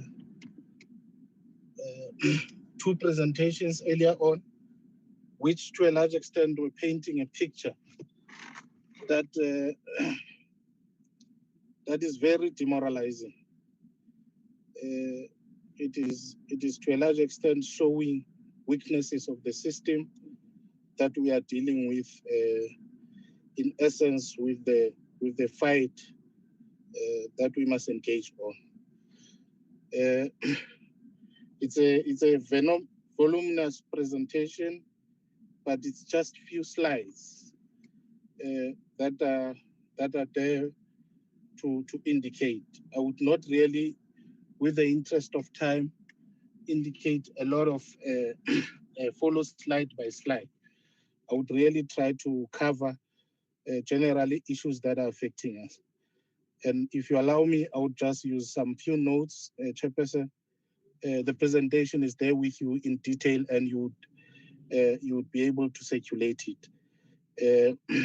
I would firstly, Chair, welcome the opportunity and thank all the presenters with a very clear information they gave us. Chair, according to the Constitution of the country, Act 108 of 1996, Section 154I, states that the national and provincial government, by legislative and other measures, must support and strengthen the capacity of municipalities to manage their own affairs, to exercise their powers and perform their functions. This, Chair, articulates and clearly directs the department to support municipalities and ensure that they function efficiently and meet their core function in terms of servicing our people directly. The Municipal Systems Act Section 31 of 2000 require the MEC for local government to provide comments on the respective municipal integrated development plans in the province.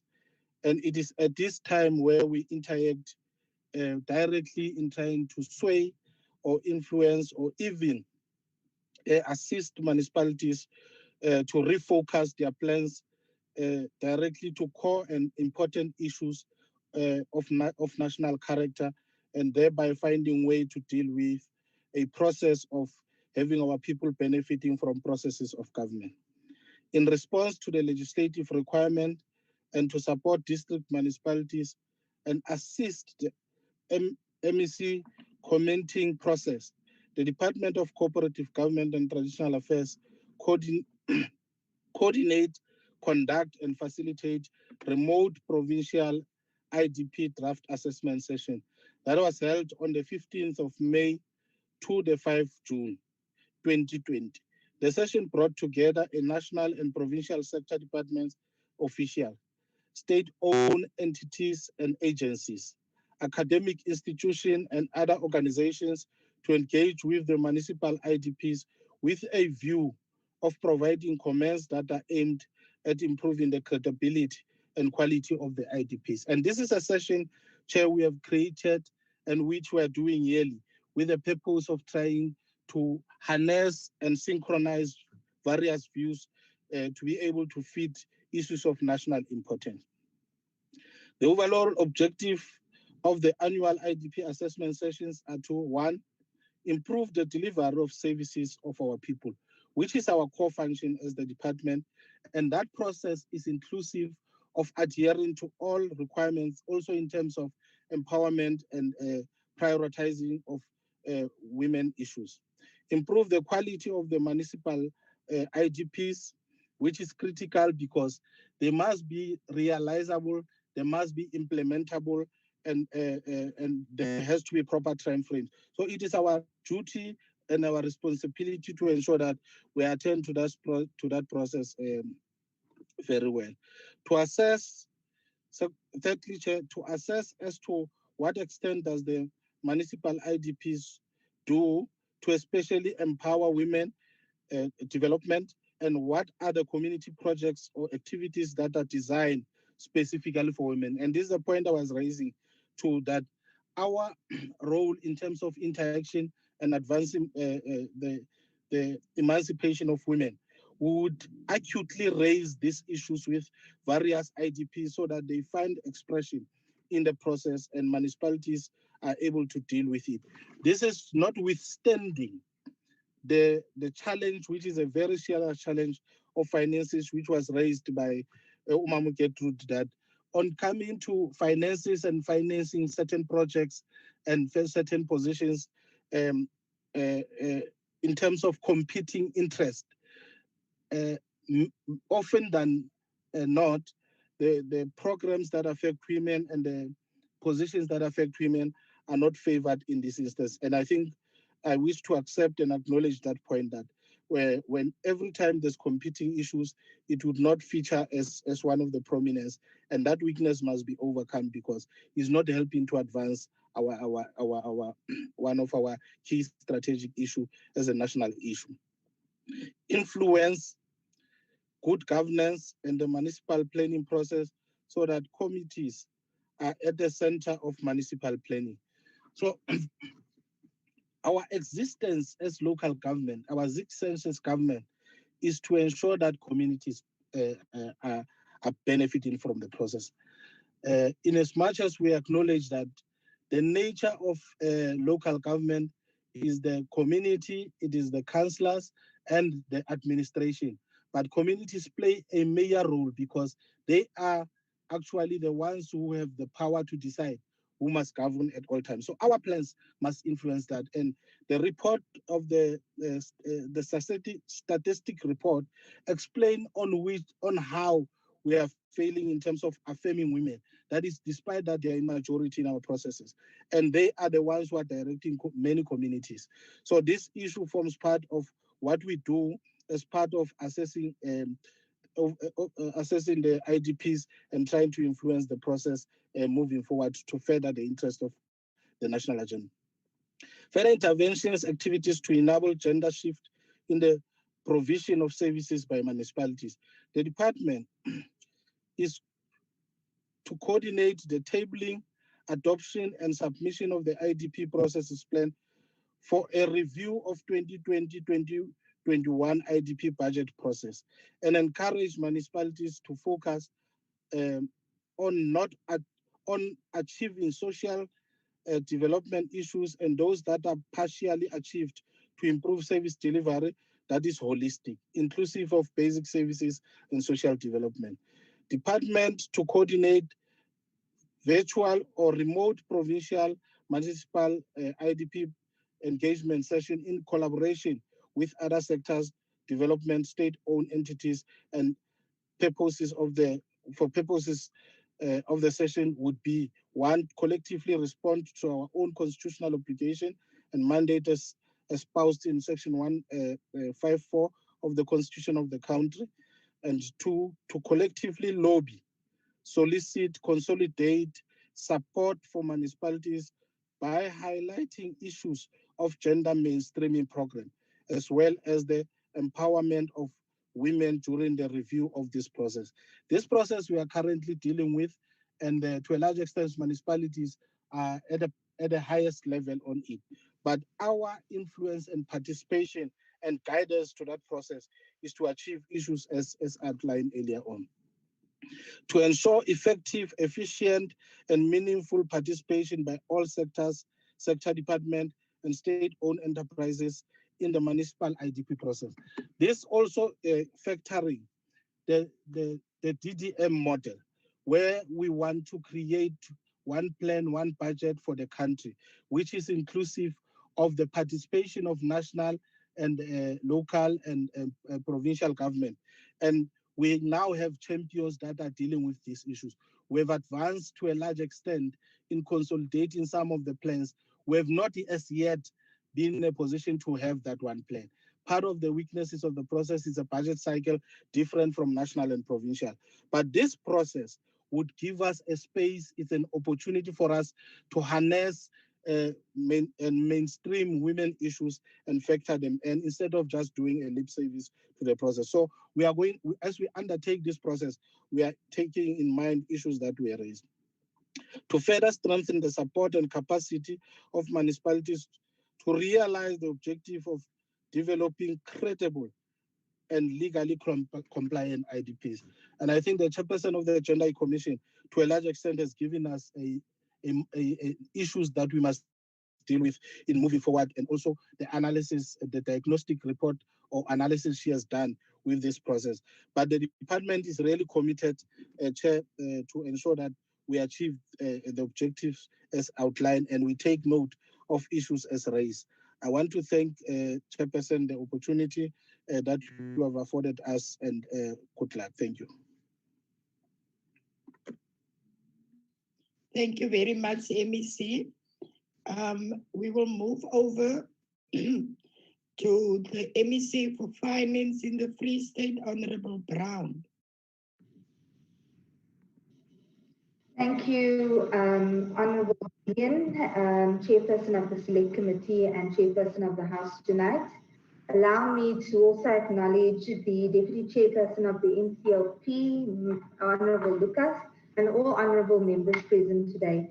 Chair, I'm not sure if my presentation could be flighted or if I could share my screen to allow for this presentation. Thank you so much. Let me start by thanking this House for the opportunity and to be part of this review.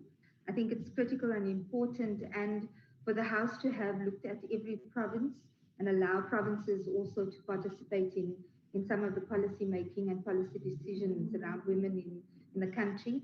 And I think that it's important for us to reflect upon those presentations and information that was provided by everyone today, and really support our structure and our implementation plans going forward with those relevant recommendations that were provided.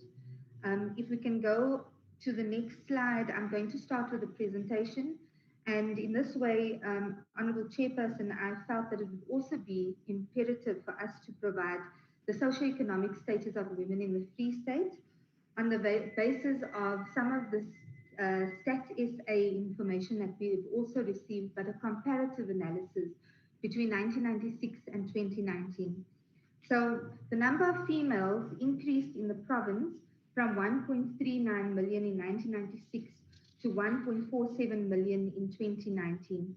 It represents an increase of 84,000 females in comparison to an increase of 100,000 males during the same period. The share of females thus decreased from 51.6% in 1996 to 51.2% in 2019. However, the number of women of working ages between the years of 15 to 64 years old has increased by 221,000 from 1.64 million in 1996 to 1.86 million in 2019. Females constituted 46.6% of the Free State labour force in 2019, up from 44.0% in 1996. About 43.7% of all employed people in the Free State are women. This figure has improved from 39.3% in 1996. Females bear the brunt of unemployment disproportionately. Although there has been significant improvements, Honourable Chair, in 2019, around 52.0% of unemployed were female, down from 59.9% in 1996. Unemployment amongst the female population has increased from 30.8% in 1996 to 38.8% in 2019. The overall unemployment rate in the province unfortunately increased from 22.6% to 34.7% during this period. The majority of the non or not economically active remain women, with a share of 59.1% in 2019, a marginal decrease from 61.4% in 1996. Only 35.9% of new female labour market entrants are able to find unemployed compared to 48.3% of males.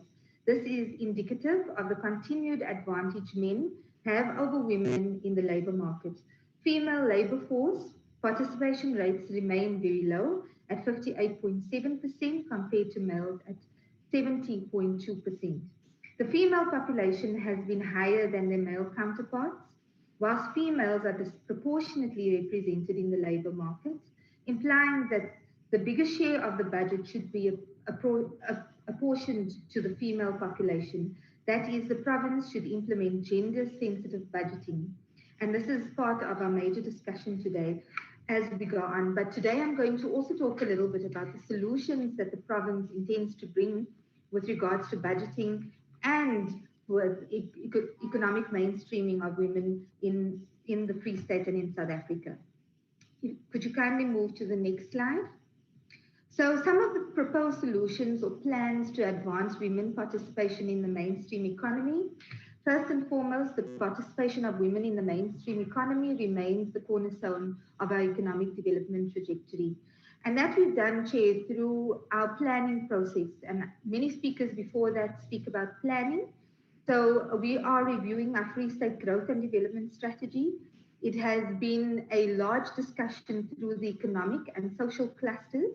The social cluster is chaired by a female, Ma'am Mamiki Tabate, Honorable Mamiki Tabate, and I chair the governance and administration cluster, another female. So the Free State growth and development strategy and the IDPs discussed in the economic cluster and social cluster is reviewed then by the governance and administrative cluster in terms of a target approach and in terms of monitoring and evaluation. With reference to the advancement and support of SMMEs in the value chains of our strategic economic sectors, women are still at the priority of our efforts. So when we look at the establishment of cooperatives, or if we look at some of the value chain analysis, the farm to fork programs in agriculture, if we look at development of women through various committees on HR management, on performance management, some plans for performance advancement within the workplace. Those are some of the matters that come very strongly with regards to the HR analysis within the public sector. But from an economic perspective, the Department of Economic, Small Business Development, Tourism and Environmental Affairs across all the sectors of the economy have detailed plans, and those plans can be submitted to the House with regards to advancing women programs within the specific areas of those targeted economic sectors. If we look at the continue to support women in manufacturing and industrialization as part of our efforts, it is indeed an ANC policy to ensure that production is in the control of Black hands and women hands. The control of production, control of industrialization should be in the hands of women. So part of our efforts to change the nature and the patterns of ownership and control in our economy is also part of not only the structure in terms of some of the economic and infrastructure requirements through the clusters, but also policy directives that we need to attend to, which we've done at a provincial level, and that then has to be targeted at the national level. So of course, as the Free State, we want our economy to benefit all people as a whole, majority of whom are African and female. The province will further ensure that women participate in the construction industry, and with that we've developed a contractor development program, of which 33% of them are women, and we are also in the process of training women with NQF level 4 construction training and CIDB 1, 2s and 3s within the construction environment. And those would also then, through the CDP program, be allocated certain projects for practical training. Chairperson of the House, we have noted and we support the 40% inclusion of procurement for women within the entire sphere of goods and services and the entire sphere of government expenditure. We've already noted that the Triple PFA in 2017 clearly defines and specifies 30% set aside for women, and we would also support through legislative and parliamentary procedural reviews that we increase that to 40%. But whilst we are doing that, it doesn't mean that the work shouldn't stop. Through our specification committee, so before a bid goes out, to ensure that it is legal and within the ambit of the law, we can specify that we would want a certain sector either of subcontracting or direct contracting to be women-owned businesses. So that needs to be done across the board, across all departments, and it can be possible, Honourable Chairperson. You can move over to the next slide. In terms of fiscal implications to support the interventions towards gender mainstreaming, Apologies, Chair. In terms of the economic viability, we should not forget land, and we should not forget that women should be also a key priority in land distribution and our programs towards the audits, and also a program towards ensuring that legislative programs around land is properly dealt and included in our policy directives. On the issues of fiscal implications, we're very happy with the FFC's presentation. We also take note of the recommendation, but we have already initiated gender responsive budgeting in the province. We've got appointed women focal points in the Office of the Premier. So the Premier, together with a certain process, has appointed a woman representative in each district through the district development model. And that individual then will look at all of these matters and ensure that it's aligned to a targeted approach for reporting to this House on a quarterly basis or on a biannual basis. Gender responsive budgeting per IDP, and of course through our plans on APPs and strategic plans within departments, has to be reviewed and monitored, and it is also part of the program to ensure that this team also measures it across the board, across the country. And the gender responsive implementation plans for our growth and development strategy is in place. And I believe that through the acting Premier who is here today, MEC Mamiki Kabate, we would also present these recommendations to EXCO to adopt it formally and ensure that it is implemented accordingly. You may go to the next slide, please. So in terms of long-term plans to institutionalize gender responsive budgeting, and it's my last slide, we have to ensure that principles are within the mainstream of our budgeting process. So as Provincial Treasury, we have conducted a survey which allowed for the span of between 1996 to 2019. So you've seen the result of that. Some of our findings, which is similar to the findings that we had from previous speakers, is that gender awareness is common across the province and indeed nationally, but the commitment to implementation of programs associated with gender inequalities are still lacking, and that then truly then talks to the way we implement and the way we understand the outcomes and our targeted approach, which needs to be developed and has to have a more stringent performance plan. Wherever gender responsiveness is demonstrated, it is a matter of coincidence rather than design, which should be the other way around. So we should design the process, we should design gender responsiveness programs, and then we deal with the implementation. So it has to be linked and implied to conditionalities and allowing for this formula and design to actually be implemented. The study further included that there appears to be no direct programs institutionalized, and that is why our Premier of the province has then ensured that within the past 2 months, there is a focal point at her office to ensure that we deal with this.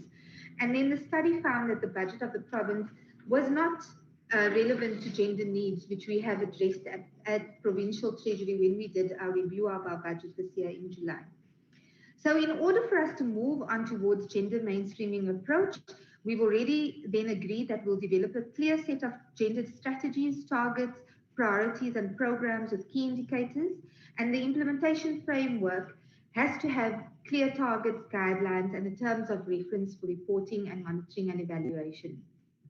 It is also stated that we have to implement a plan with evaluation systems alongside the national indicators, so that we don't duplicate numbers, we don't duplicate information, and that it also feeds into national targets, so it has to be aligned. And we need to specify who must do what, when, and how the respective data is collected. So Provincial Treasury will become the central point to measure and monitor this in alignment together with the social development cluster, who is then in charge of making sure that this is reported correctly to the right and correct cluster and committees. It is important that the current voluntary system tends to lack teeth, so we have to have some sort of accountability and sustainability. So even if MECs change, senior management changes, it has to be written in documents, and there has to be legislative mechanisms, and there has to be an enforcement of compliance to those mechanisms so that we can ensure continuity. And lastly, which is most importantly, the framework for gender equality needs to be converted into law so that it also then talks to some of the legislative prescripts that we have to adhere to, and that we could also assist when it comes to auditing processes, that we don't have skewed or blurred lines when it comes to how we've implemented matters, either from budgeting, implementation, and execution, so that we don't have challenges with auditor general and irregular methods of implementing our programs.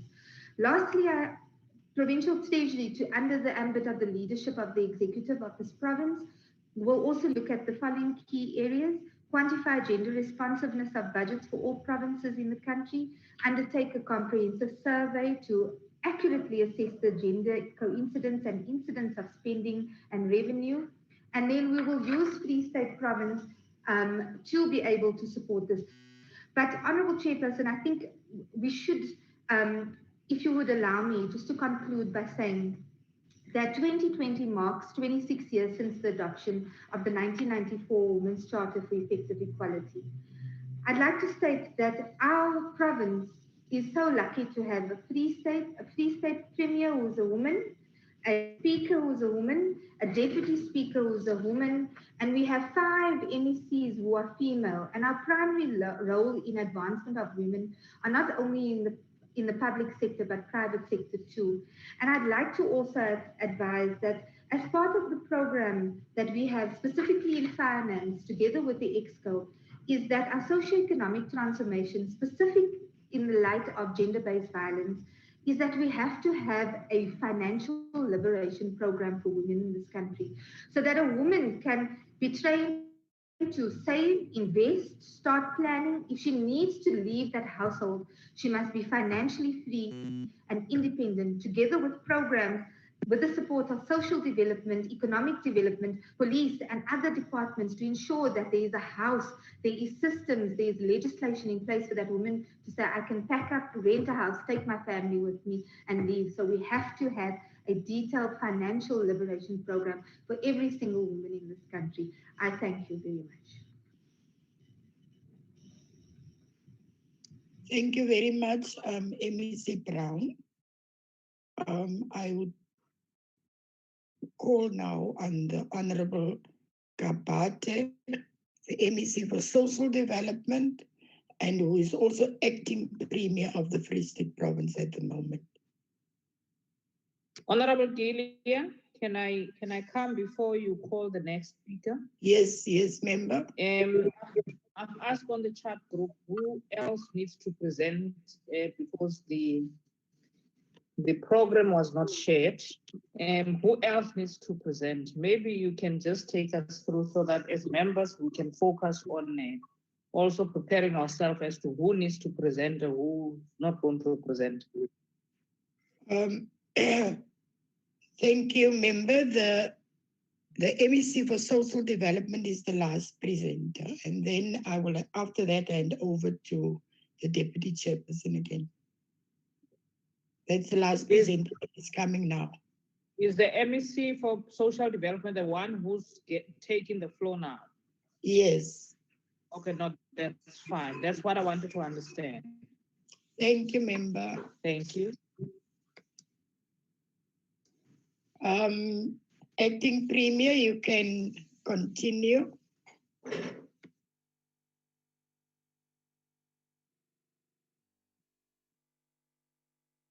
Thank you very much.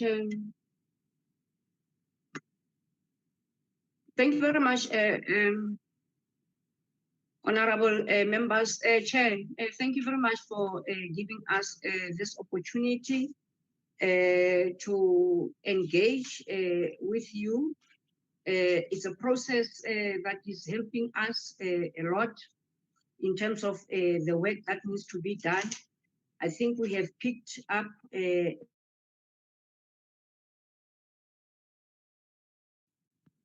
my apologies, using your phone, and now they are calling in, disrupting my presentation.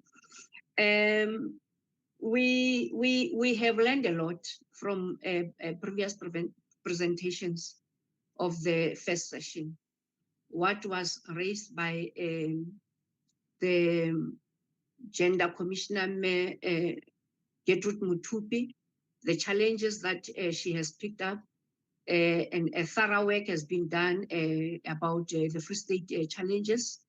The presentation by Stats SA, you will see that in the chat, I have requested that we be sent those presentations so that we take them and make a program of work to respond to the issues that they have raised. They are an eye-opener.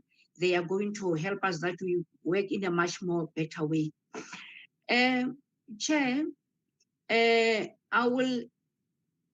if you agree, I will just touch on the challenges and the highlights of our work in the province, because Chair,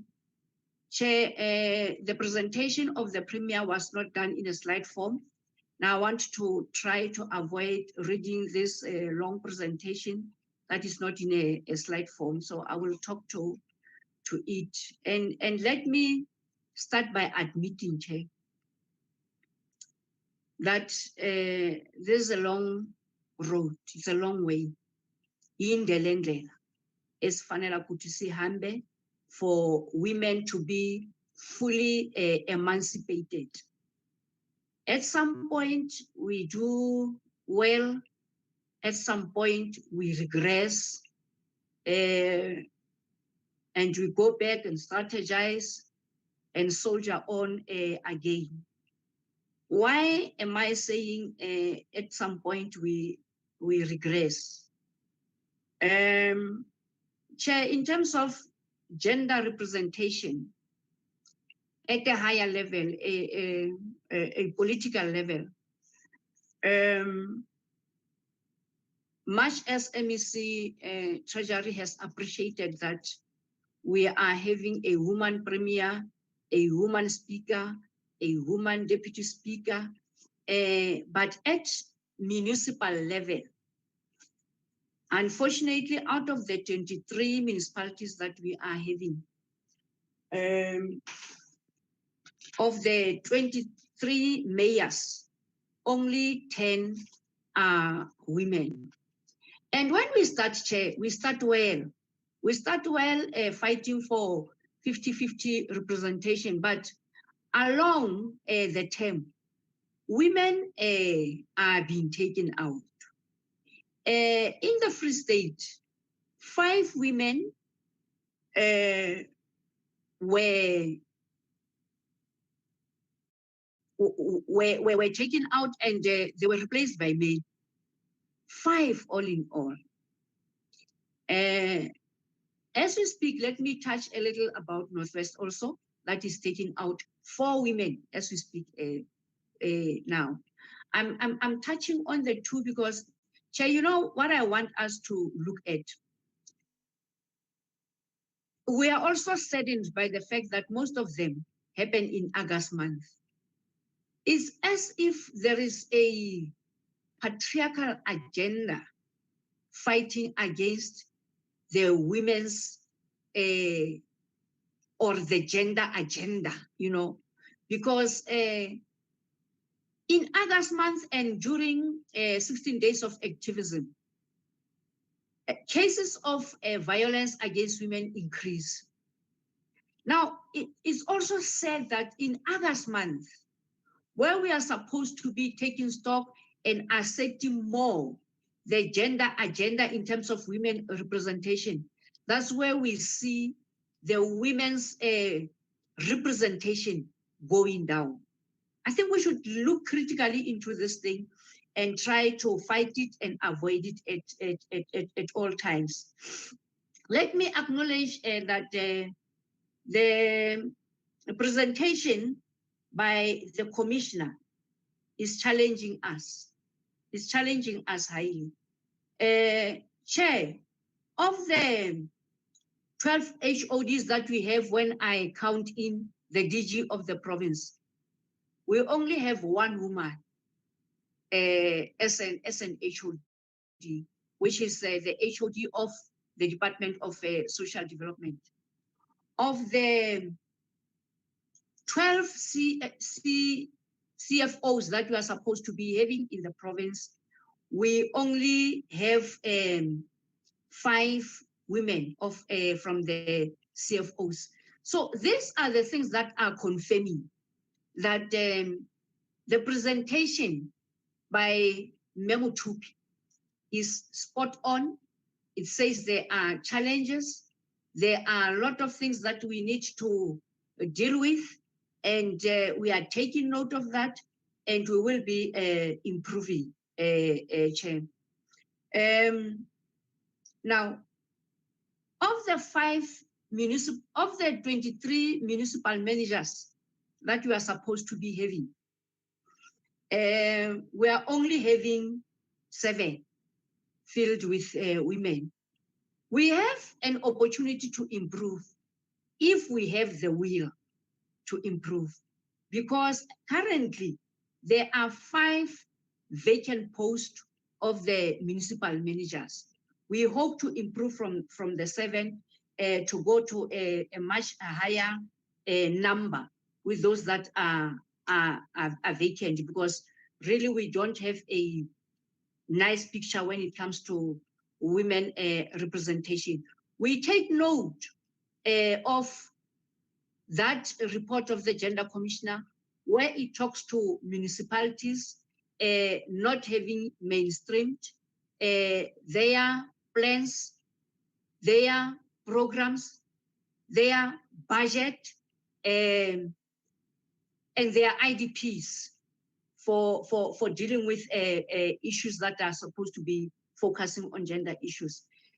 Now, the MEC for Finance has already indicated that the Office of the Premier has appointed 5 gender-focused people that are going to ensure that they play an oversight role on all municipalities, on all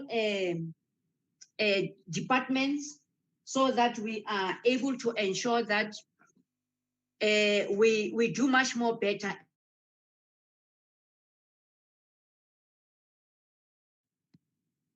The way that they're going to focus on all 7 key priority areas of government: a capable and ethical developmental state, economic transformation and job creation, education, skills and health, consolidating the social wage through reliable and quality basic services, on spatial integration, human settlement and local government, social cohesion and safe communities, Chair. And the last one, Chair, where is dealing with the where's the 7th priority? But then all the 7 priorities, they will be focusing, as they will be doing oversight, they will be ensuring that there is improvement on all these 7 key priorities. And we will also take what Stats SA has said. We will take what the presentation of the Gender Commissioner as we do this work. And we know that you will also be there to play an oversight on all of these issues, that we respond much more better. But Chair, truly speaking, you know, all the women that are here, you know, that the biggest fight is to fight the patriarchal mindset of our male colleagues that we are working with, for us to be able to do much more better than how we are dealing with. So that is also another fight that we are going to engage ourselves with and ensure that we win on these things. Chair, on social development, response to gender-based violence issues, and ensuring that we assert women representation, I can just briefly say, because MEC Mashinini from the police has already touched on a lot of issues that the Department of Social Development is doing. All I can say to you is that we have realized that through the NPOs, we are just helping women to be there and to work, but we are not really advancing them in terms of economic upliftment, a true economic upliftment where they can be self-sustainable. With NPOs, they are still going to rely to government. So we are in a process of checking the NPOs that we can turn into co-ops, so that as they do the social community work, but they should also be uplifting their lives at the same time. For instance, the 46 CNDC, Community Nutrition and Development Centers, which were known as feeding schemes. We are trying to ensure by all means that they are not just feeding schemes, but we build those women's capacity in other skills so that they can be economically self-sustainable. We have taken a decision in the Department of Social Development that all the PPEs that are going to be sought for the ECDs, we are going to use women co-ops to do the masks and everything for our ECDs. We have taken a decision that the hands-free sanitizers that we are going to buy for the ECDs are going to be done by people with disabilities. The co-ops of people with disabilities will be the ones dealing with those PPEs. On gender-based violence and femicide, we have realized, Chair, the report is saying about the Free State that the numbers decreased. But we don't believe that that is a true status, that the numbers decreased. We think that many cases were not reported because a lot of police stations closed down during this time of COVID. So we are following up on that work, and we are trying to improve. We are trying to encourage women to report to the Office of the Premier, to report to the Office of Social Development, and also to report to the social network lines of the police when the offices are closed due to COVID, when we are having challenges. We have had a lot of challenges. We have made a lot of inroads in terms of working. We have ensured that 169 people are arrested that were abusing the child support grant. That's one of the good things that I want to report. The biggest challenge that we are having, Chair, is what is entailed in the report of the Gender Commissioner. No, in the report of the Stats SA, where they are showing that 21% of children are living in homes that are not having either a mother or both parents, which means it's child-headed households. And many of them that are vulnerable, we do not have centers that focus mainly on that challenge. And it is something that we have learned. It is something that we are dealing with. The other thing that we are trying to find an intervention on with the minimal resources that we are having. All the people that are in the temporary shelters because of COVID-19, much as we have linked many of them with their families, but there are those that the families are refusing at all to take them back home. So we are sitting with that challenge. what is it that we are going to do with them? And we are trying to set up, to extend a shelter where we can take them and ensure that they are getting skills training so that they can be able to go and stand up and do a life for themselves, Chair. Those are some of the things that we are trying to do in the province. Thank you very much, Chair. Let me not waste your time. Thank you. Thank you, Acting Premier, Deputy Chairperson.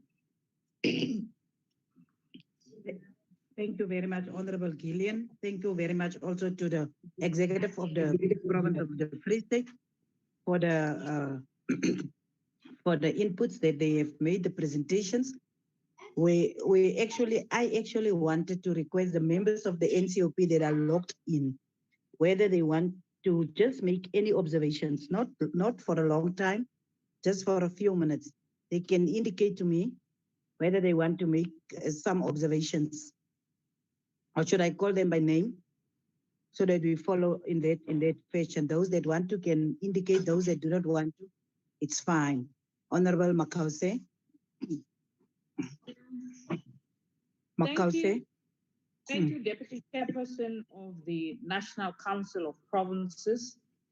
And also thank you for allowing us as members of the NCOP who are coming from other provinces to actually zoom into the Free State and listen to what is happening.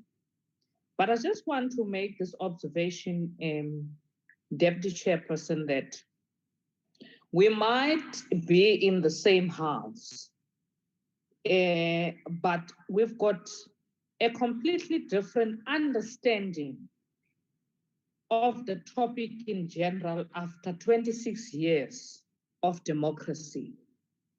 Listening to the presentations that has been made by both the Commissioner, the Free State Provincial Government, it is extremely more focused on employment of women in top positions, of which we believe that is not the crux of the matter. The matter is equality. Now, the input that we want to make from our side is that women across the country, particularly in the Free State, are suffering with respect to women are subjected to only receiving grants, child support grants, disability grants, and elderly grants. This is not what South Africans entrusted you with 26 years ago. South Africans entrusted you with their vote relating to give us a better life.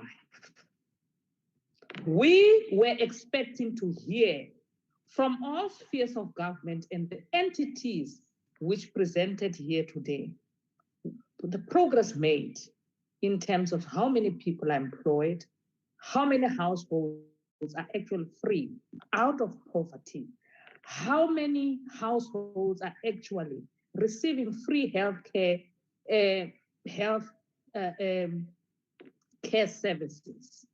But as things stand, Honorable Deputy Chairperson, we are still faced in the same province of women being sterilized without their knowledge, women's wombs being removed without their knowledge, women, especially at the National Hospital, being admitted at maternity ward which do not have water. Botshabelo Hospital, Tabansu hospitals are even worse. What are we saying about that? Because this is actually what we should be speaking about today. We are not here to justify your issues as the governing party that some women are being removed from top positions. We are not here to listen to which cadre should be deployed next to which top positions. We are here to listen to what best we can improve women's lives in South Africa, particularly the province that we are speaking to today. The psychiatric hospital in the Free State is faced with a huge challenge of COVID, where nurses are resigning, where people are just infected with COVID-19. Yet we are quiet. The provincial government, together with the acting premier, are extremely quiet about what is happening in the Free State. When we visit provinces and when we speak to such thorny issues of equality, these are the type of issues that we need to hear. We hear about stories of women in the Free State who are made to terminate pregnancies, not having any knowledge of what termination of pregnancy means. We hear about stories of the Free State where women are made to actually sterilize, but we don't hear about any program relating from the provincial government relating to education on such kind of issues. House Chairperson, have society or South Africans entrusted you with their votes 26 years ago to actually be dependent on child support grants, on disability grants? Have they said to you, this is what we want? Have they entrusted you to say, when you drive along the streets of Mangaung, alongside the road that will link you to the Eastern Cape, have the women said to you, we want to live in such shacks, we want to live in such informal settlements where there's no water, where there's no proper sanitation, where our kids can be raped into these bushes? It is unsafe. Some of us, maybe you don't know, our constituency still remains Mangaung. So we do visit our constituencies and we do speak to our people at the grassroots level. Provincial government of the Free State, I listened to your presentation, but none of you spoke to the real issues that are affecting the people of the Free State throughout. Police stations throughout the Free State are being closed because of the infection of officers relating to COVID-19. We have the relevant PPEs in those police stations? No. Are those police stations equipped enough to actually deal with gender-based violence issues? No. This is exactly that we want to hear when we visit the provinces. I can tell you today, if we don't do anything, there's absolutely nothing, no one that you, as the provincial government of the Free State, are representing. Thank you, Deputy Chairperson of the NCOP. It's just a pity, Honorable Makause. In the Free State, we spoke to all the districts, and the women came out very strongly with the issues that they feel that should be addressed by then. The issues is that we are now busy with a high-level engagement with the government, but we went in our engagement to all the districts, and the issues that you are raising was raised. For instance, in Oppermansgronde, the issue was raised of the police station that is not open 24 hours and things like that. So it is issues that have been raised, and we, the mayors and the councillors attended that sessions, and some of the MECs. So it was issues that the women raised. And we actually, like you said, but we are engaging them for the first time, and we are giving them the report. And also we wanted the Gender Commissioner to speak about the issues of equity and equality, particularly in terms of gender transformation within the administration. I'm not disputing what you are saying because it was raised by ordinary women. So you have raised the issues that is really what women want to speak about. So I'm just mentioning it. It's really, and so we are going to continue. Is there any other member you can speak? Because I don't know why my screen is dark now. Chair? Yes. Chairperson? Who's speaking? Mashinini? No, I don't want you to speak, Honorable Mashinini. I want the members of the NCOP to speak. Now, I just want, yes, Honorable Gillian. Thank you. You covered me by answering where the process are now, and maybe the member, as he said previously, the program for the agenda was not flagged, and she did not have that. So maybe that is why the member is referring back to certain issues.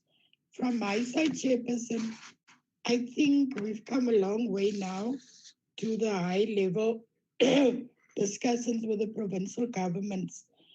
And I was very pleased to hear that the provincial government reps today here in the form of MECs and also the acting premier was confirming that they still have a high and a long way to go.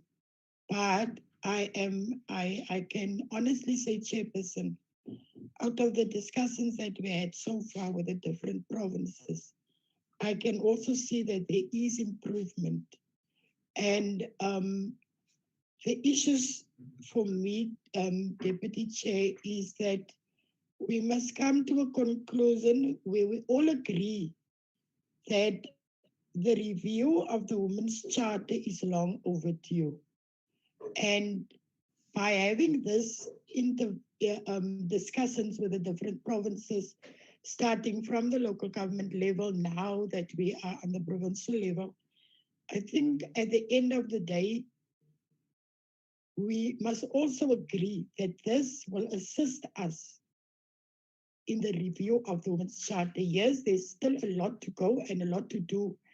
But at the end of all the sessions, Chairperson, I think we will come up with a review that, as the previous members stated correctly, that the issues that are raised and was raised in these discussions with the different provinces, especially on the local level, it has also given us the opportunity, when we go back and review, to look into all those issues. And we all, I think all of us agree that for the equality of women in the country, we must now stand together as women, no matter from which political party you are coming from, but as women in this country, we must stand together and say, yes, the review of the Women's Charter is long overdue, but we have started the process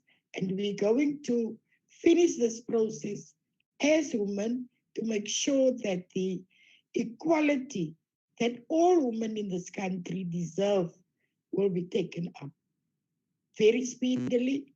And when we finish with this review, we'll come up with a good document. Thank you, Chair. Honorable Butler, I take it you are Galaxy S5.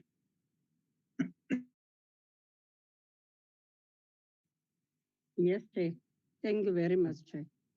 Good day to all the members, the MECs, my colleagues in National Parliament. I don't want to repeat, but I just want to say I'm very much impressed since the charter was only reviewed before 1994 and must be reviewed now. I think we can take these discussions also along with other discussions that previously was made by the Free State. But I'm actually happy for the mere fact that in the Free State, at least in the cabinet, we do have female representation. And also the mere fact that the premier is a woman. And we must say thank you. I think the commissioner states a lot of issues, but I just want to ask the commissioner, please, to take this thing of local government, women representation very serious, and also to take it back and to speak rather to provincial government and local government. But I'm also happy for the fact that the MEC of Social Development said that they took on a lot of women with special needs, and they will, in the NGOs, make really time to take this woman on board, because we know with a woman with special needs, we have problems and are not represented enough. And I'm worried about what the premier said, not the premier, sorry, what the MEC of safety said about our women that lay charges and make cases, and then at the end of the day, before these perpetrators can be brought to book, then they withdraw the cases. I think the MEC must take that also very serious, because gender mainstreaming is a very serious matter. And I think the mere fact that we have a woman there also, and even the male, there's a lot of gender policies. There's a lot of national gender policies, and gender equality was never taken serious. So we can just ask, because there's a lot of things we can say, but the mere fact that the deputy chair said that there were already interactions with the provincial government and with the lower structures. Can I ask the acting premier to take these discussions back, not for implementation now, because I'm also worried about the boy child. The MEC also mentioned the issue of the boy child. It must also be educated. As much as we are talking about the gender-based violence of women, we must take our boy children on board and educate them also, because I think it starts there. Deputy Chair, I'm not going to say a lot of things, because the previous speakers really covered me. But also to urge the ABC, especially of social development, we know that there's a national policy that was never really implemented of social development. It was implemented in the department. But when it comes to terms of gender equality and the gender implications, we must really take that on board, and please discuss it for the next time. Thank you very much, Deputy Chair. Thank you, Honorable Member. Honorable Anne Lutuli. Thank you, Deputy Chair, and greetings to everyone. My input on this is that when we speak of women in general, it should include every woman, including our domestic workers, our mothers at home, people living with disability, people who can't even read. Because at this stage, I don't think that we are doing justice to our women. We've been elected to go and represent them in higher structures, but I feel that we are not doing justice. And if we're going to speak about issues of women and we don't include all these women, then we are not doing anything. And the previous speakers, I think they are all saying that there is so much that still needs to be done when you speak of women. We can't have cases of a GBV, but before that case even goes to court, then a woman go and withdraw a case. It means that there's something wrong. Something is not being said correctly to our women. Our women are not being taught enough about their rights. So I think we need to look deep in it, and when one raises a point, I think we shouldn't even politicize it, because when we speak of women, we shouldn't wear our political caps. You know, when you come from rural areas, you'll understand these things, that we find our mothers or our sisters being molested, being raped, but they don't know where to go to, because when they go to police stations, they will find men who will not understand, who will ask, how can your husband rape you? How can your boyfriend rape you? So we really need to look deep in it and not politicize it. Thank you. Thank you, Honorable Lutuli. I didn't see any other members indicating. If you are not on the platform, can you just if you can even just say if there is still other members that want to indicate before, I also just want to make 1 or 2 observations. If none, then allow me then to just give some homework for the executive of the Free State. The first point, we hear that there is more or less equity at the basis of the political representation. But it's still very much concerning if we hear that in the Free State administration, you still find departments where you only find about 26% of women representation, and that is from the bottom levels up until the executive levels in the administration. It is something that we want to send you back to make sure that you do some homework and to find out how you can address it. The only department in the Free State that we listened and we heard that is more or less on par was the Premier's office, which means in terms of the administration, there is still a lot of work that needs to be done. And also in terms of the demographics of this country and of the Free State province, it's something that was raised by the Gender Commissioner. We would love to, because we will ask the committees of the NCOP and NA to follow up on this kind of issues with regard to gender transformation. We would also want to, and if I speak about demographics, I include people with disabilities. We are including women and also the issue of racial representation. I think Free State, we have heard from the States SA, particularly issues that is affecting women and children more, like sanitation, electricity. At least there is a very, very high percentage of people that have access to it, but affordability is the issue that we will also want the provincial government to look into it, because many people have got electricity, but they cannot even afford to buy prepaid electricity to make sure that the lights are on. That was the second issue, but also the recommendations of the FFC. Although it was recommended at the national level, but provinces and local government is the levels that it need implementation. And the issues of engendering or gender responsive budgeting being institutionalized, it should start at the provincial level, and it should also, local government should be assisted to make sure. I'm very impressed with the term of financial liberation, but how do you liberate someone that doesn't even have a cent to spend?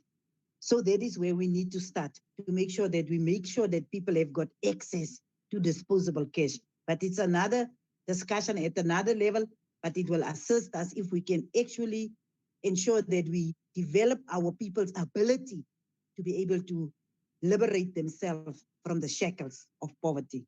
I like that idea, but we must make sure that how we implement it is what is important.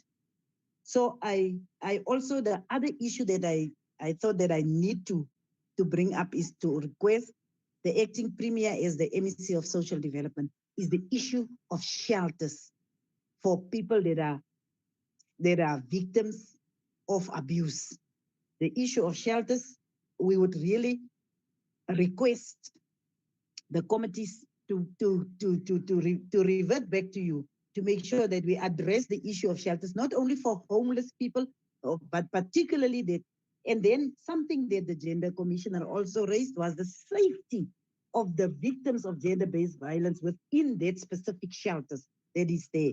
So I am raising these issues for our executive at that level. And also one, Honorable Kapate, one issue whether the FFC raised is that let us begin to, and I know in your hands, this is something that might possibly happen together with your premier, that we identify any district where we begin to pilot gender by budgeting. It's a very, very sound proposal. And it's a proposal that can work in our provinces as long as we begin to identify. We heard that a district like Fezile is ready in terms of the kind of issues that they put in place. Why don't we pilot it to begin to be a pilot site for the Free State for gender focused budgeting, for gender responsive budgeting? I'm just making that kind of proposal, but we don't want to take all the time. We ask other people to speak shorter and then we take all the time. We don't want to take all the time.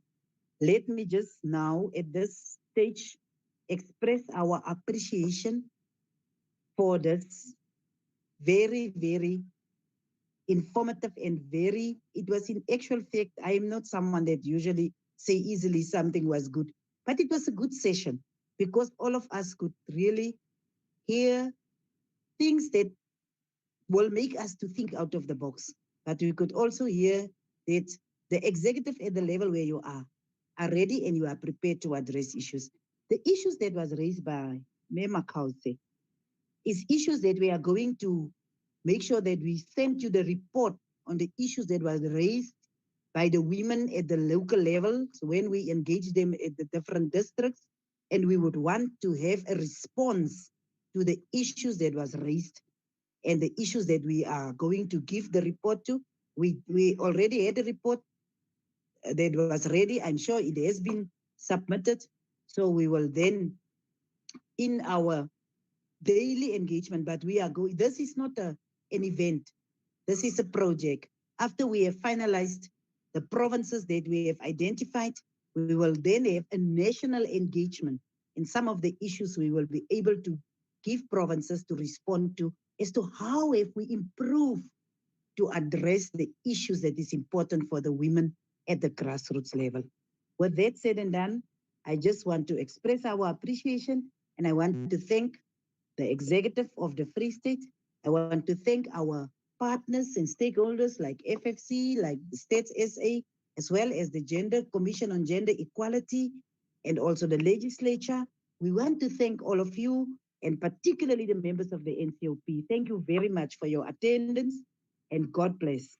And stay safe, wash your hands, and sanitize, and make sure all of us unite in our action against the pandemic and against gender-based violence as a second pandemic that our women are struggling and living at the current moment. Thank you very much. Thank you, Chair. Thank you very much, Chair. Chair, we have heard you. We have heard you, Chair, about taking a district and pilot with it. We appreciate all the presentations, Chair. Thank you very much. Thank you very much. God bless. Thanks. Thank you. Thank you, Honorable Gillian.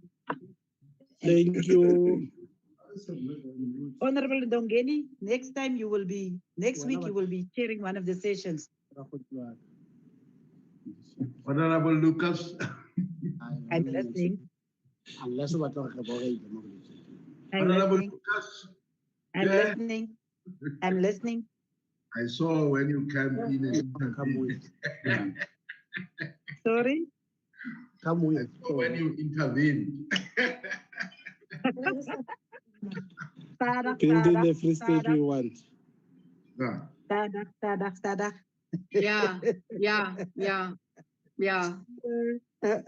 you, Chair. Bye. Bye. Bye. Bye, Gillian. Ne?